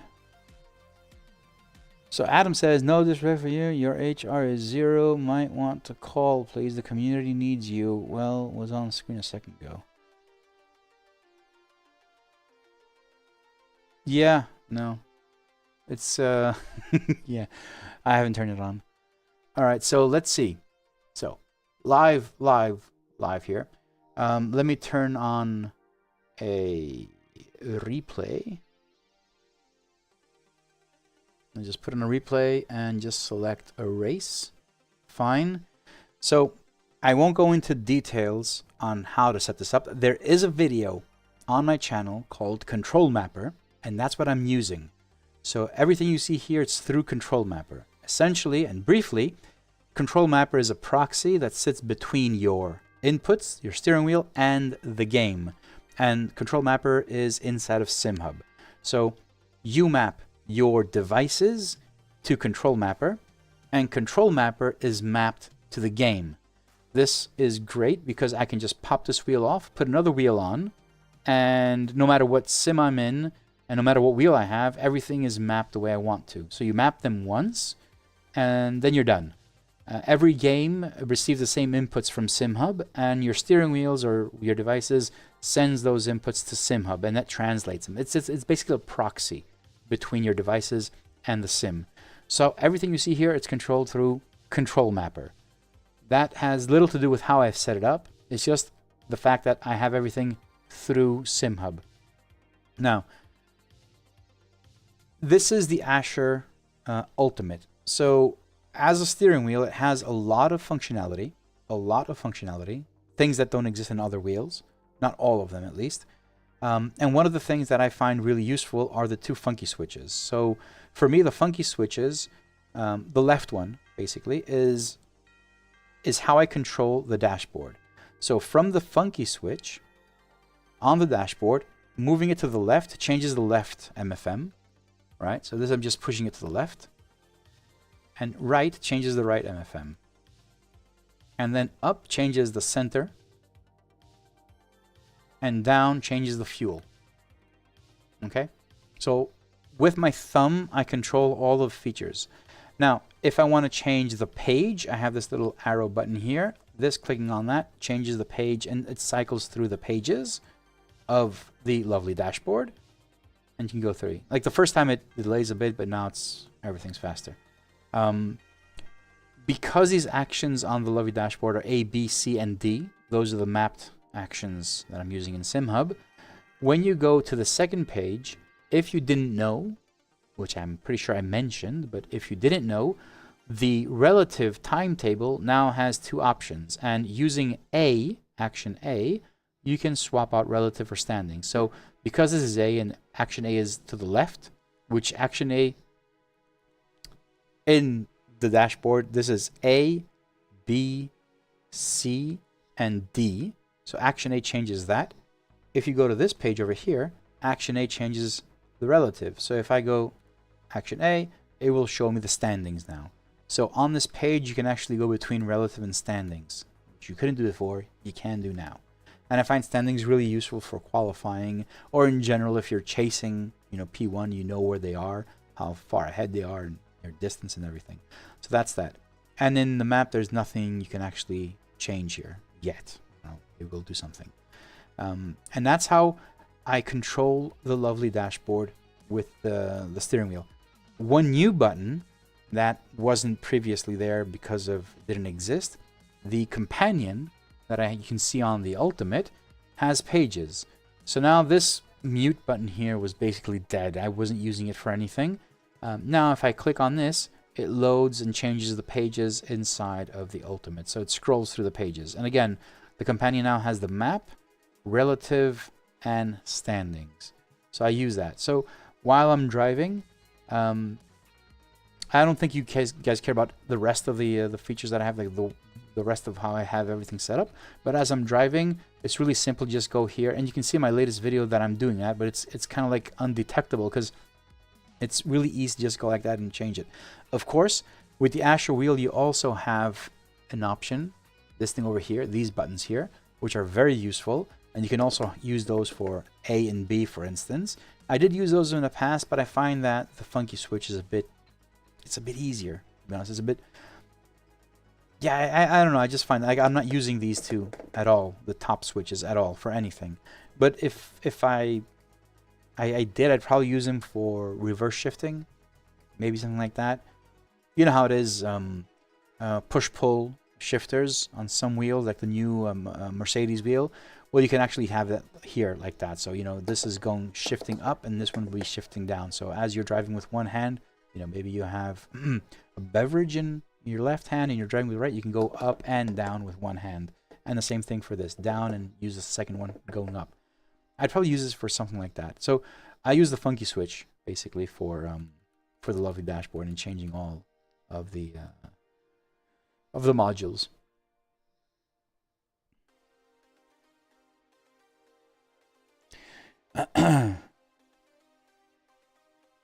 Bobby, excellent. I have control mapper set up already, and bonus, I have the same wheel. Well, there you go. Well, if you have the same wheel, you do know that you have like features like this.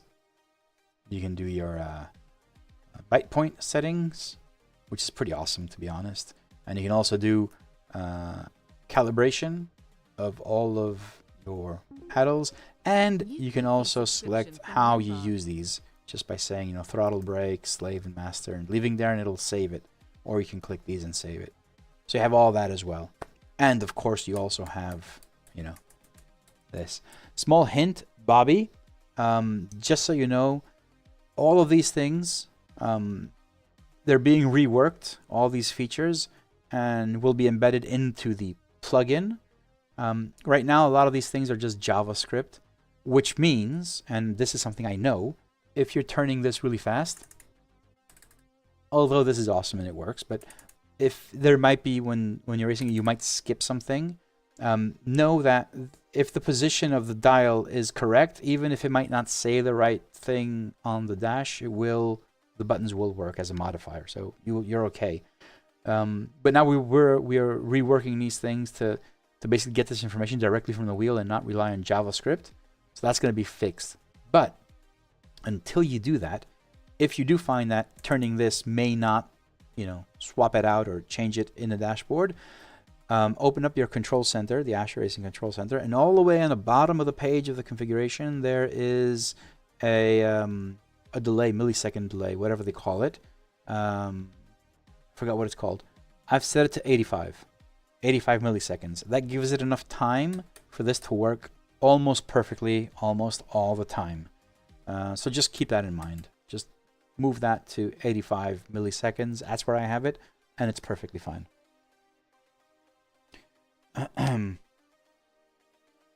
Adam, do you agree with him? Definitely buy. I'm not even sure locked on that, but the more options, the better. You love that wheel. Adam, one of the things that I really love about this is the modifier options. This thing over here. So essentially what this does is this thing controls the output of some of these buttons. I can change which buttons, but right now the position of this changes the output of this plus and minus. I could basically say the position of this dial can change this rotary, this rotary, this rotary, this rotary, these buttons, or these buttons. I can even say that the position of this rotary changes the output of this dial. So, you know, TC2, this could be just a simple, you know, encoder, go up and down. So there's so many things you can do with this wheel. All these features, which I personally think makes this wheel stand out. Plus, this thing is just it's just massive. It's a beast. It's a tank. I love it. It's awesome. Retro says, secondary shifters works wonders on a full lock corners like Suzuka's Hairpin Long Beach. Yeah. I actually haven't put those there, but I'm probably going to. It's like the best second option I have for those buttons there. Need to get around ordering a set of the Asher stickers soon. Well, hold on to that, man. If we work out the cube things, I'll send you some. Adam, finally, all you just went over and all you can do without going into settings has me.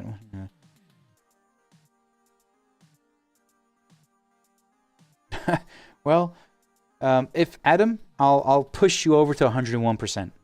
Okay, are you ready? I'm gonna just get ready. I'm gonna just push you over to 101%. When you go to the Asher Racing website and you hit the button to buy, in the coupon code, enter Lovely Dash, and you will get an extra 5% off. There you go. Did I just push you off? Did I just do that? Are you like already on the website hitting the button? I mean, come on. 5% on that price is actually not a bad amount. You can use that to get new accessories. Cough, cough. That cough was a hint for something coming in the near future. Well, that was pretty cool though. Yeah, no, I think this wheel it's amazing, and I'm being honest. There is, like, I don't care what wheel you buy. Honestly, like, this is something that I want to let everyone know, like, understand. I don't make a living off of selling these wheels or this wheel or that wheel or anything. Currently, my main revenue are the memberships, right? So it doesn't matter if you buy this or not. Yeah, I do. It is an affiliate account, obviously.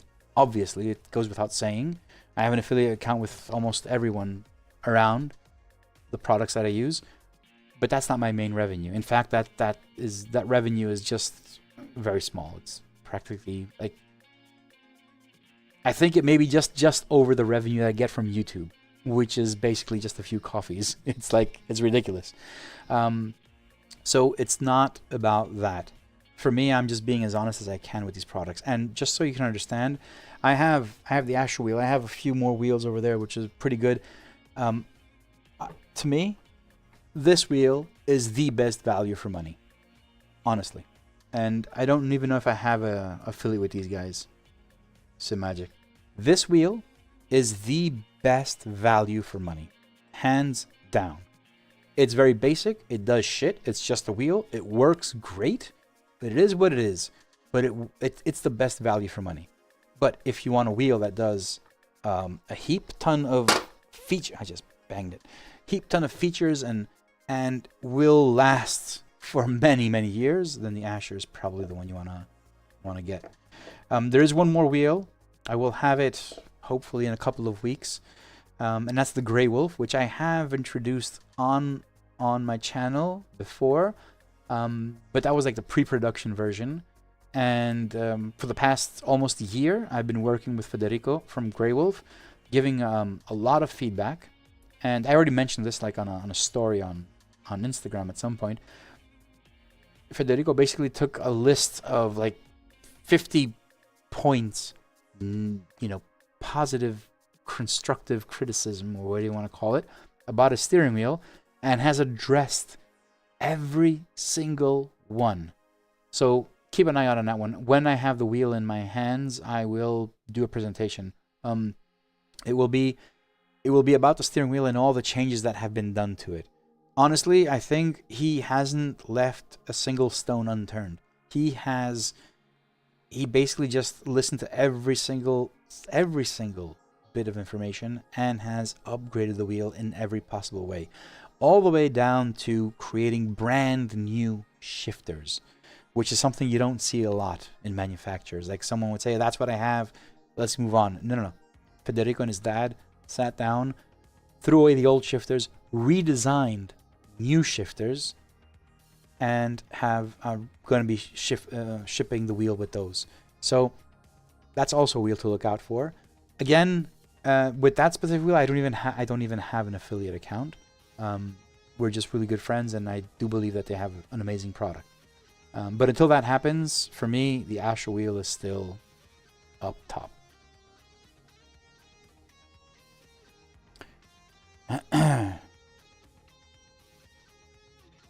Let's go back. Oh, wow, okay.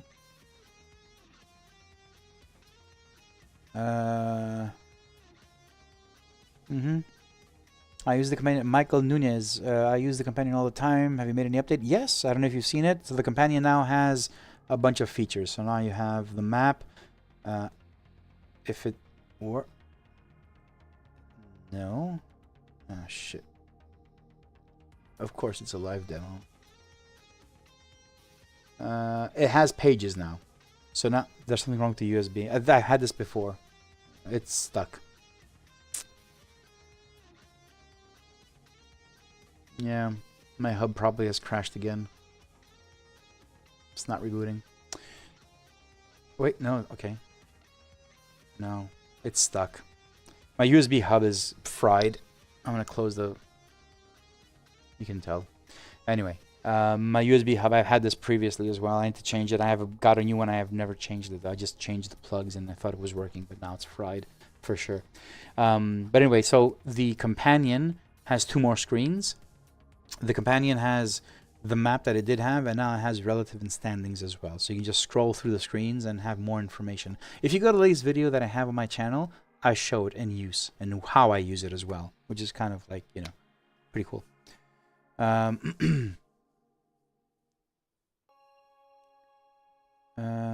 Need to get around to ordering a set of the Asher stickers. Yes, okay.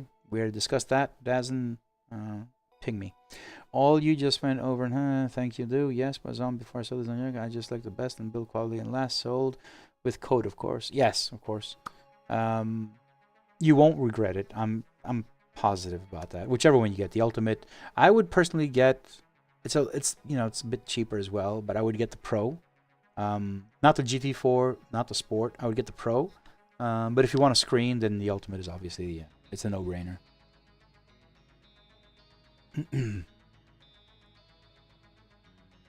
Johan van der Merwe. I'm a bit late, but I made it. Love you, all the work you do, and glad to be. I love you too, man, and happy to see you on the stream. You are rather late. We are streaming for almost 2 hours, so but you know, this is a stream. You can always go back and watch it again if you want to. That's pretty good. Rinder, you will not regret your purchase. I got the Artura Pro USB version, of course, with the discount code. I tried all different brands of wheels at the Expo last year, and the Artura felt the best, yes. And I would suggest getting the USB version, not the SimuCube, because the SimuCube wireless version, it's not Asher firmware, so you will be missing a few of the features. So if you get the USB version, you get all the features with the lovely dashboard and the wheel itself, right? So I would go with the USB version. I like the Neo. Adam says I like the Neo but want to upgrade, and if gonna buy right. Thank you again. Yeah, that's it. The Neo is great. It is value for money, but it's not the wheel that you like. This wheel, I can imagine myself driving this thing for years to come, honestly. Peter, how you doing, man? What's sold out? The GT Neo is sold out? Really? I had no idea. Adam, Rainer, thank you so far. Zero negative, that's a lot. Rainer, support of Asher varies a bit. When I bought the BB Plus and didn't work, 1 week later I got a new PCB. Oh, that's interesting. That's interesting. But, you know, little insider thing. If you do ever have a problem with the Asher wheels, just DM me. I know the guy that makes these wheels, so maybe I can help.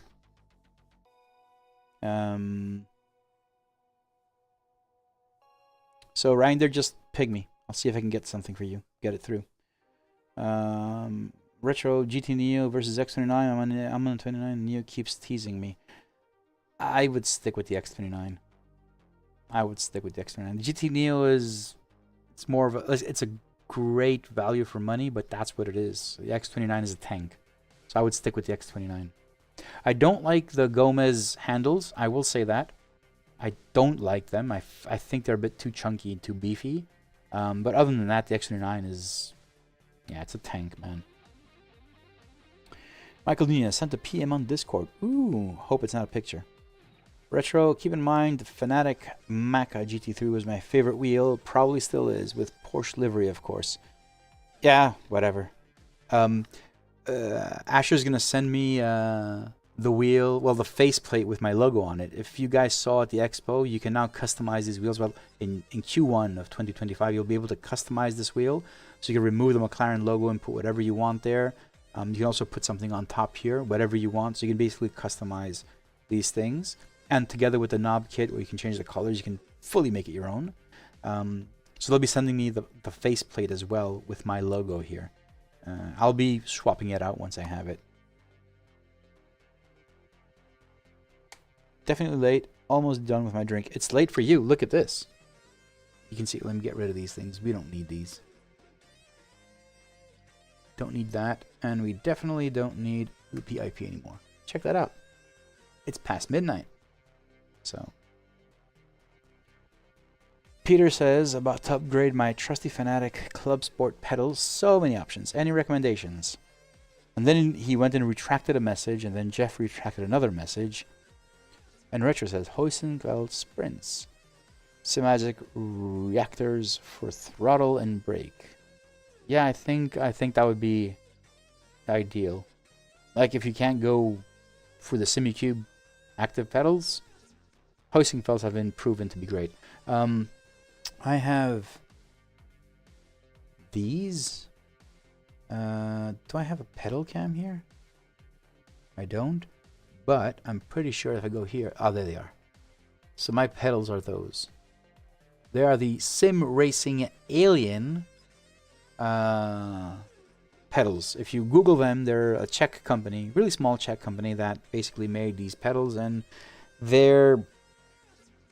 these pedals are basically Hoisenfeld clones. I would say it's the best I can say. Both throttle and brake, they're both load cell, so there's no sensors or anything. And these just have a bit more options on setting them, but I'll be changing them fairly soon. So yeah, I think Hoisenfelds would probably be the pedal you want to go to. And the Symagic reactors, yeah, those things are pretty cool.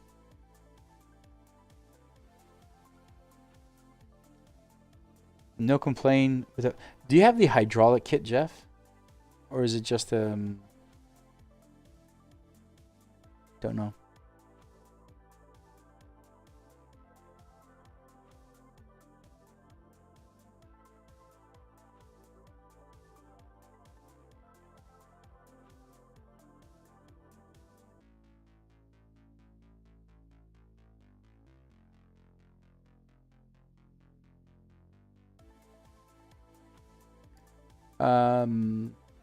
Michael, I just saw your DM. I don't understand the question. There you go. I'm waving. Just rephrase the question and I'll answer it in private.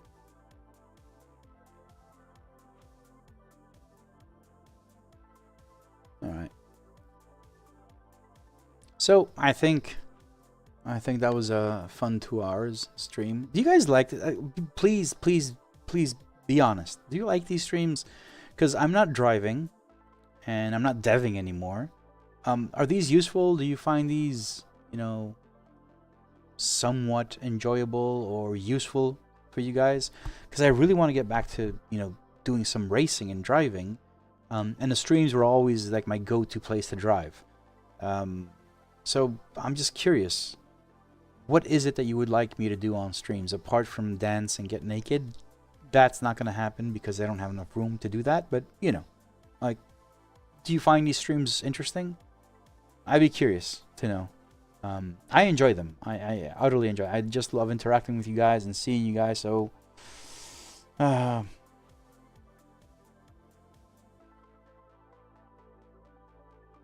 right, Bobby. If it's on, I'll hop on a stream. Yeah, I mean, that's the point. Like, the thing is, are these streams useful? Like, or do you want me to have, like, themed streams? Like, I could do theme streams where, like, this stream, I'll be doing this, X, Y. It's just that I prefer interacting with you guys and just reacting to your questions and whatnot. So I think that I prefer that over anything else.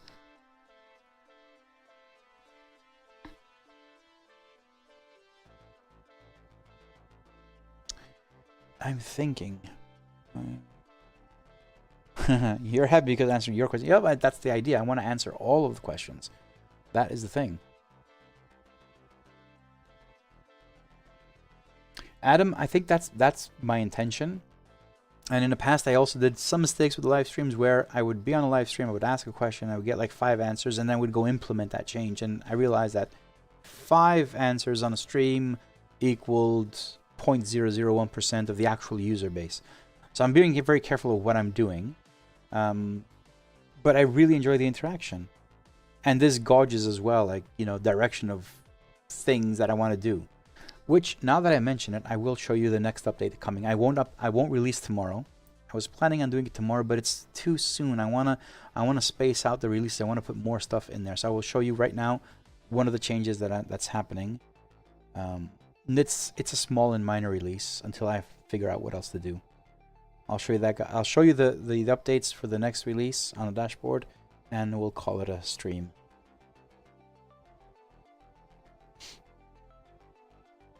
All right, Johan, nice to hear, man. All right, all right.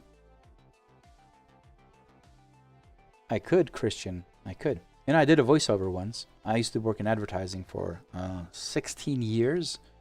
And it was this one time when we went to the studio to do we were going to be there for voiceovers, and there were 2 voice actors that were going to do 4 characters. But eventually one didn't really work. You know, it was like it wasn't there, and I did it. And I was there. I was like, you know, I was a creative director. I wasn't there to do any voiceovers, but I actually did a voiceover. So I can also do deep voices. You know, talk about sim racing.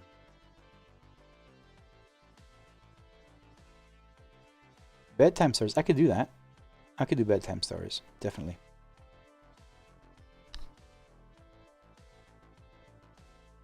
All right, I'll try and do that. Render. I'll try and do that. I'll try and do more. Ricardo Delgado, Pitwall. Pitwall is not coming yet. Pitwall is not coming yet.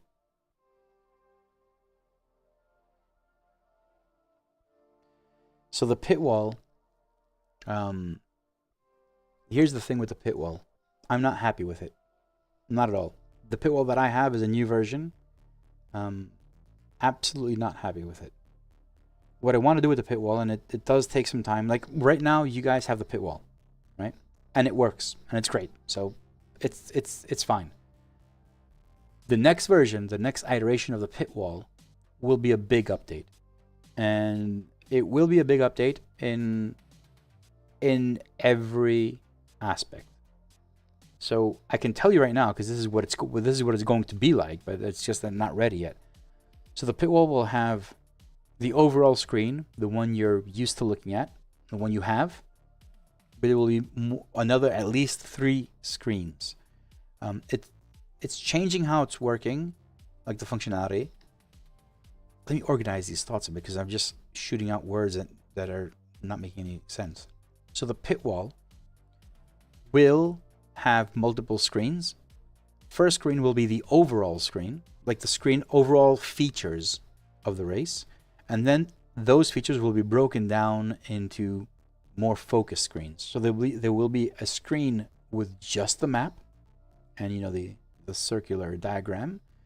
There'll be one just the leaderboard, and there will be one just all the telemetry that comes from the car. All right? And the idea for this is, if this was actually being used from an engineer, then they can have like multiple screens in front of them and have each page on every one and have everything laid out in front, not just one, multiple screens. And that's the idea. That's where I want to take this. As I said, this is, and as a driver, you can select to see the leaderboard, or you can have a button to scroll through the pages. That's fine. It will also help performance, because right now that screen that has everything in it is dragging everything down.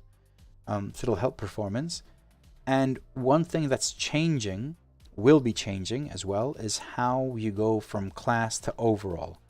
So as I did mention, there's a page that says that's overall. It's going to be overall information.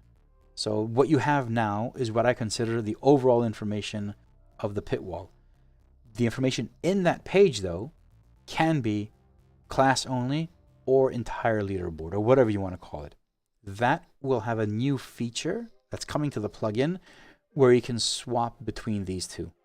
Right now, if you want to see class or leaderboard or anything, you have to go to the plugin and select it. That will remain, but there will be a toggle for that. So this changes how the data is, how it's basically displayed. So you'll have a button, or you can do that inside of the plugin if you're the engineer or whatnot, and go from overall to class only, and everything in the ecosystem will update. So the dashboard, the companion, the pit wall, everything will follow suit. And it will be just one function for that. But you will have multiple screens. That's the direction I want to take the pit wall.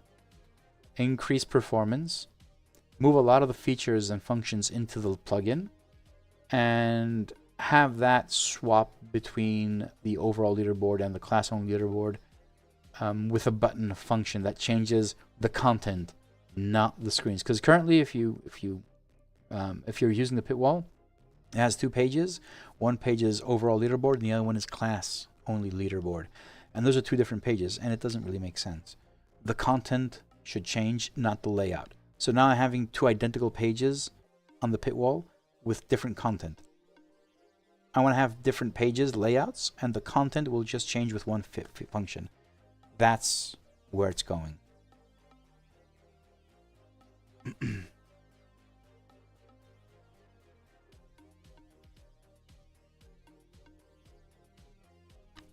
Ricardo, it sounds great for endurance races. Rex, I will do so. I will keep them. I enjoy them a lot. As you can see, I'm not doing them as often, the streams,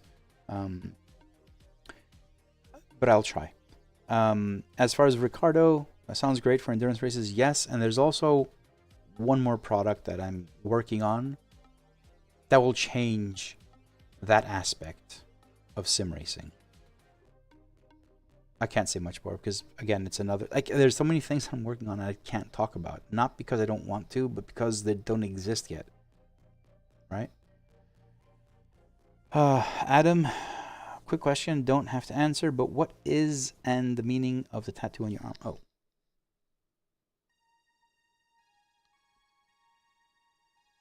That. I won't go into details. I will say that it has... I designed this, right? I have designed this. It's very personal. It looks kind of like, geometric and space and, whatever. But every single bit, even these little dots here, everything has a specific meaning. It's personal. It's for me. It shows a few things of my life and family.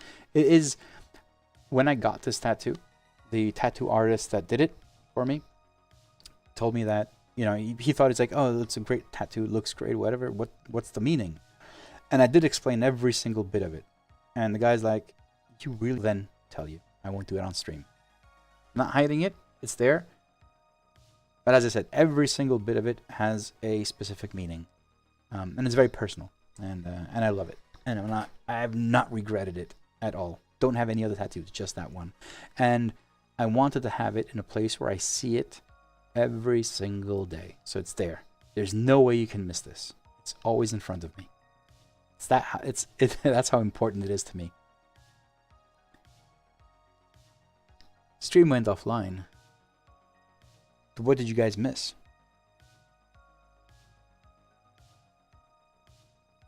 Adam, if we ever meet up in person, I will tell you exactly.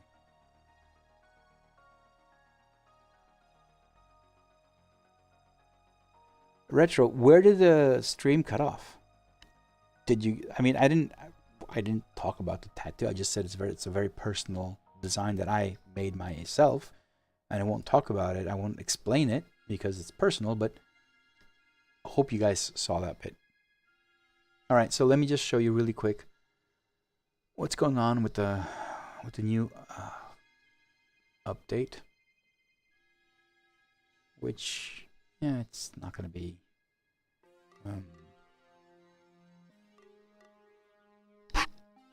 Stream is up and running though, healthy, so you guys are seeing me, that's pretty sure. All right, so one of the changes that's coming, if you guys, just so you know, wait, sorry, I don't want to show that. If you go to the Discord, there's a roadmap channel, and I update it. Like when I start adding stuff to the next version, I put everything here so you know what's coming. So I'll be reading through these things here, and I'll show you what the stuff that actually makes sense.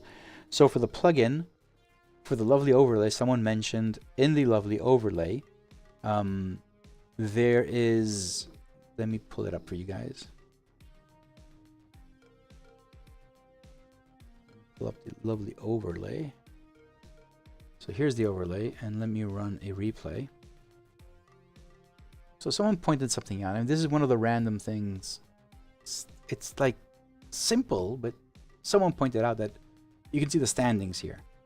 All right, but what if I want relatives? Like, you already have an option to change in the lovely overlay, change the MFM. So if you go to modules MFM inside the plugin, scroll down, this is per game. So for Assetto Corsa Competizione, you have class opponents and the standings now. This is brand new. I can say that for ACC, I want to see my tires or damage, and I want to show the relative. Now if you go here, it should work. I haven't tested it. That's something. These are still, you know, work in progress, but there it is. Relative and the damage.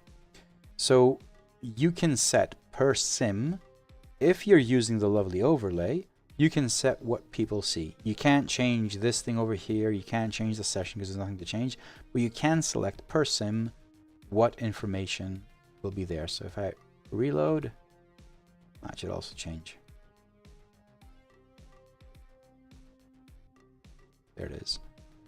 So you can now change these things in the lovely overlay. Well, you could do, you could have done the MFM, but you didn't have the option for the leaderboard. Now you do. So this is one of the things that's changing. One really nice feature, I shall show it to you by pulling the dashboard up in windowed mode. So I do not want the replay. Okay, and let me sign up for a race. So one of the things I added, and I think this is pretty useful, to be honest. So now if I sign up for a race, let's do this one, will be in 2 a.m. so it's pretty far away. Don't want to accidentally sign up and miss a race. So if I sign up for LFM, you'll see the LFM race go by. So one of the things that has been done now is in the plugin, the text that scrolls through the top is now the same for all platforms. It has the same exact formatting. If there isn't a password, it won't show you the password, obviously, but the formatting is the same. But you'll also notice that even ACC LFM here has split one strength of field. So when we have SOF, it displays it.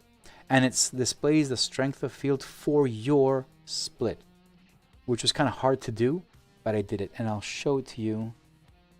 Exit this race. Let me join another session. Maybe there's more people, because now I'm split one. There's only I was signed up. Let me see. Mountain Panorama 25 minutes. There's not many people are signed up. So the strength of field will show if it is available, if it exists.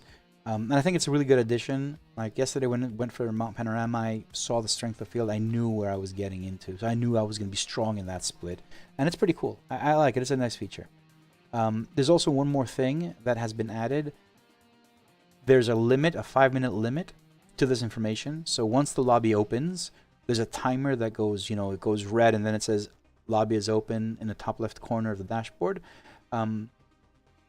That information, LFM usually shows that information during the entire race, but it's something that you don't want to see on your dashboard. So if you already know, the companion and the flags show that information. So if that information exists, it will show it. So what I've done is I've added a timer that after 5 minutes after the lobby has opened, that information goes away. So you have enough time to see the password or, you know, see the ID of the lobby, log in, join the session. It's 5 minutes. So you have to join the session during that time, and you sign into the session and whatnot. And after 5 minutes, it just goes away. So you don't have that showing up. And if you go to the video that I posted yesterday, you will see right when I start my flying lap on qualifying, the information goes away. I'm on the what's that straight called at Bathurst, the one going towards up the hill.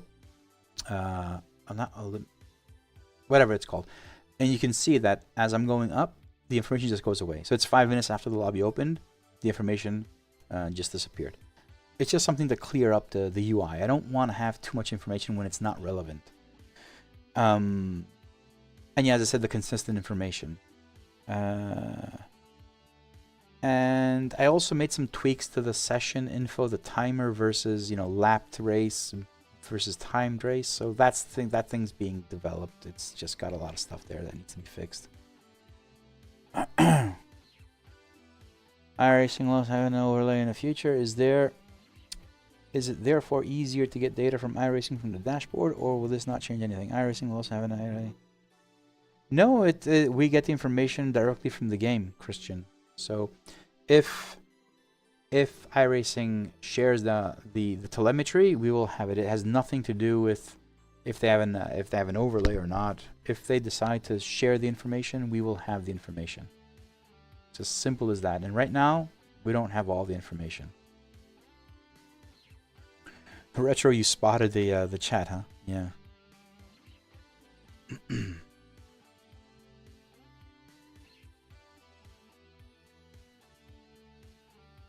Adam, yes. If we ever meet like next year, most likely I'll be at the expo again. Make your way to the expo. I can explain it all. And when I do explain it, you'll be like, ah. All right, Adam. Have a great night to you too, man. Make dinner, yeah. I will continue doing these streams.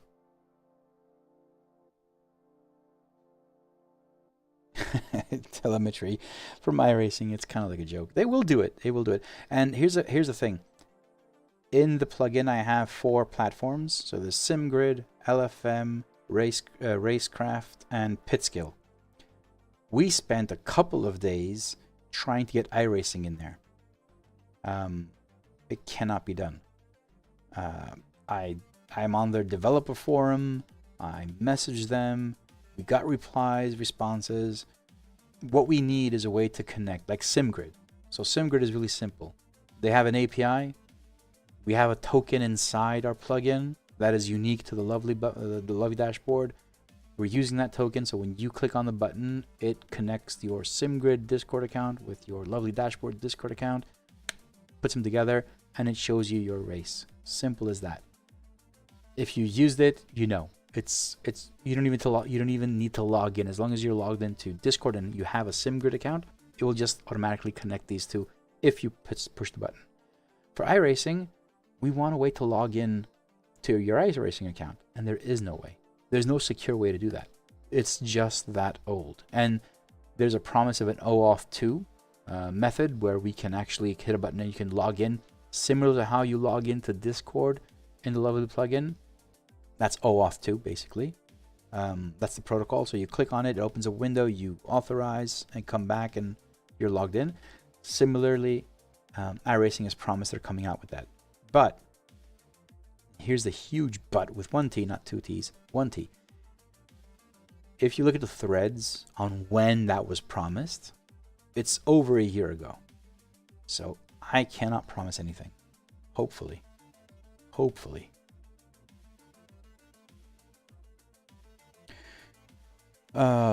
Malte BK. First time watching a stream. I like this chill format. It reminds me of a podcast. Also heard you talking about the dash for the Vision GS. Are there any chances for a dashboard for the FSR?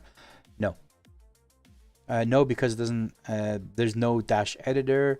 There's no SimHub compatibility. Nothing. And when I did chat with them, they told me that they're not going to retroactively do anything for it.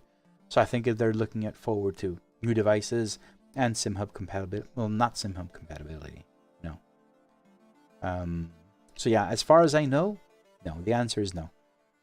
I did look at the the Dash Studio, it does support not just round screens, but square as well. So maybe the FSR will get support, but it won't be SimHub. So it'll be something specific. And that is something that I would really seriously debate on if I want to dabble into. The round screen is it's a novelty.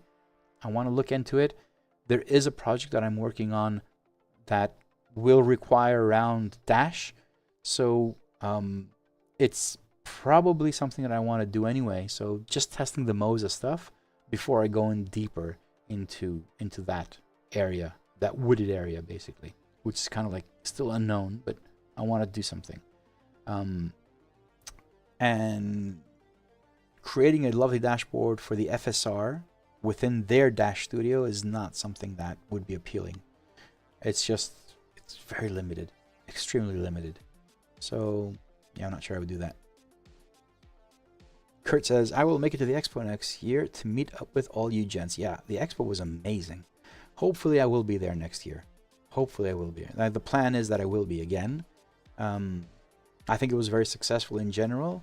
Not so much, not in, nowhere near as like, I made money or I sold. It's nothing like that. It's more about successful as in networking and meeting all these people. Like I've had calls ever since I got back. I've had like 1 or 2 calls per week with people that I met there, and now we're talking about things how we can collaborate and do stuff together.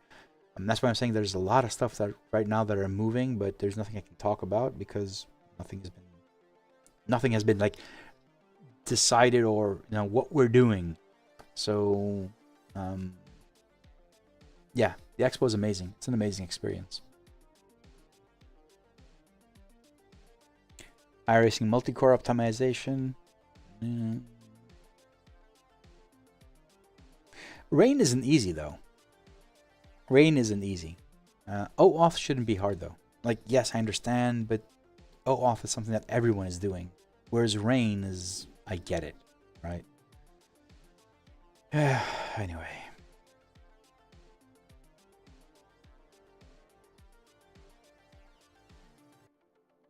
I think that's it for now.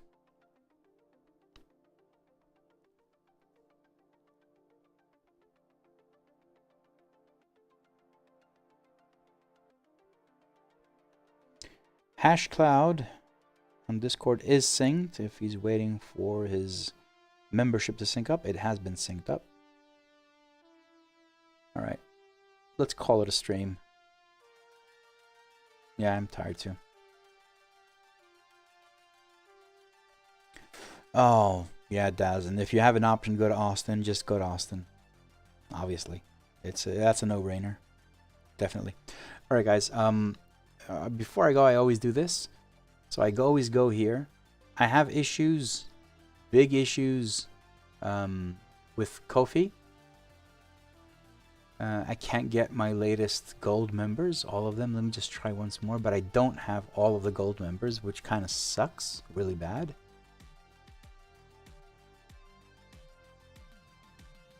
I don't have all the members on the list here.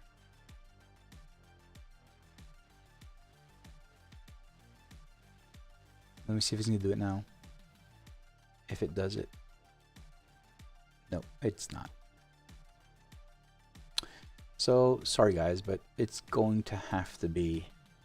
Well, let me see, maybe I can do it like this.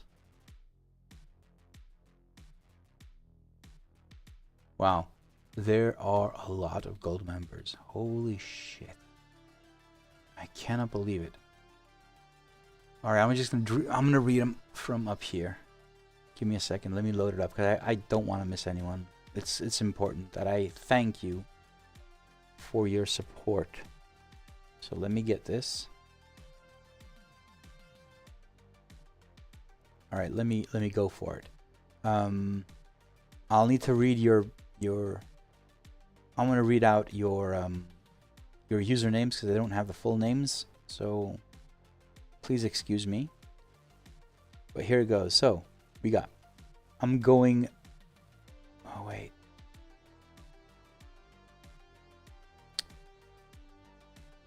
Damn it, Ko-fi. I have to get away from Ko-fi. Alright, let me just go. It's not going to be alphabetical. It'll just be whatever.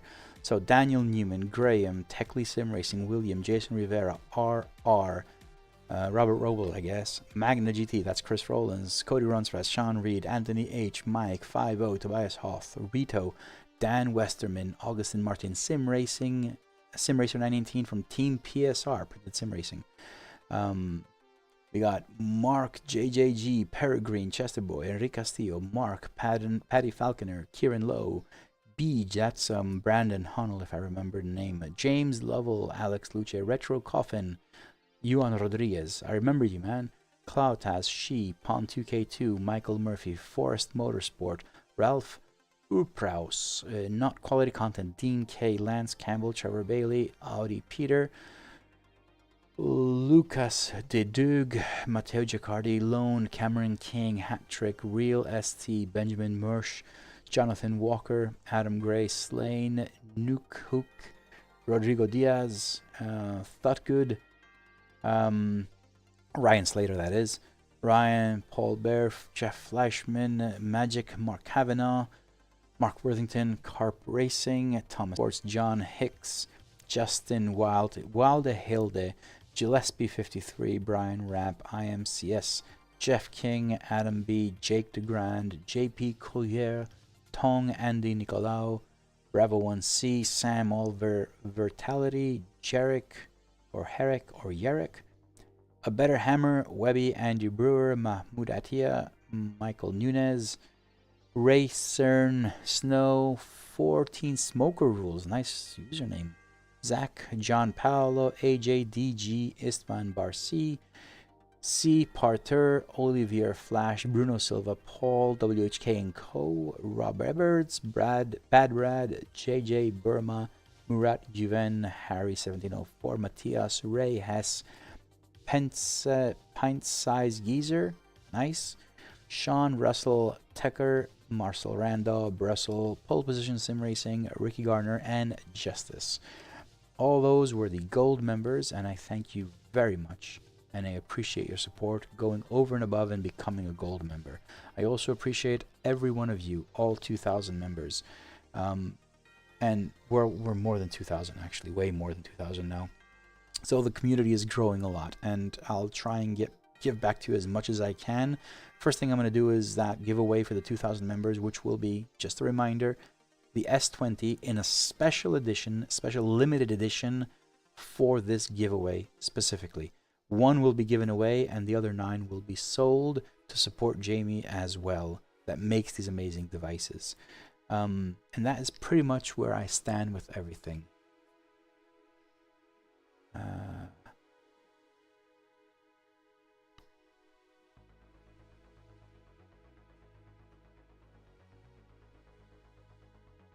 Yeah, thanks, man. Yuan, thank you very much. I thank you all. Honestly, I thank you, every single one.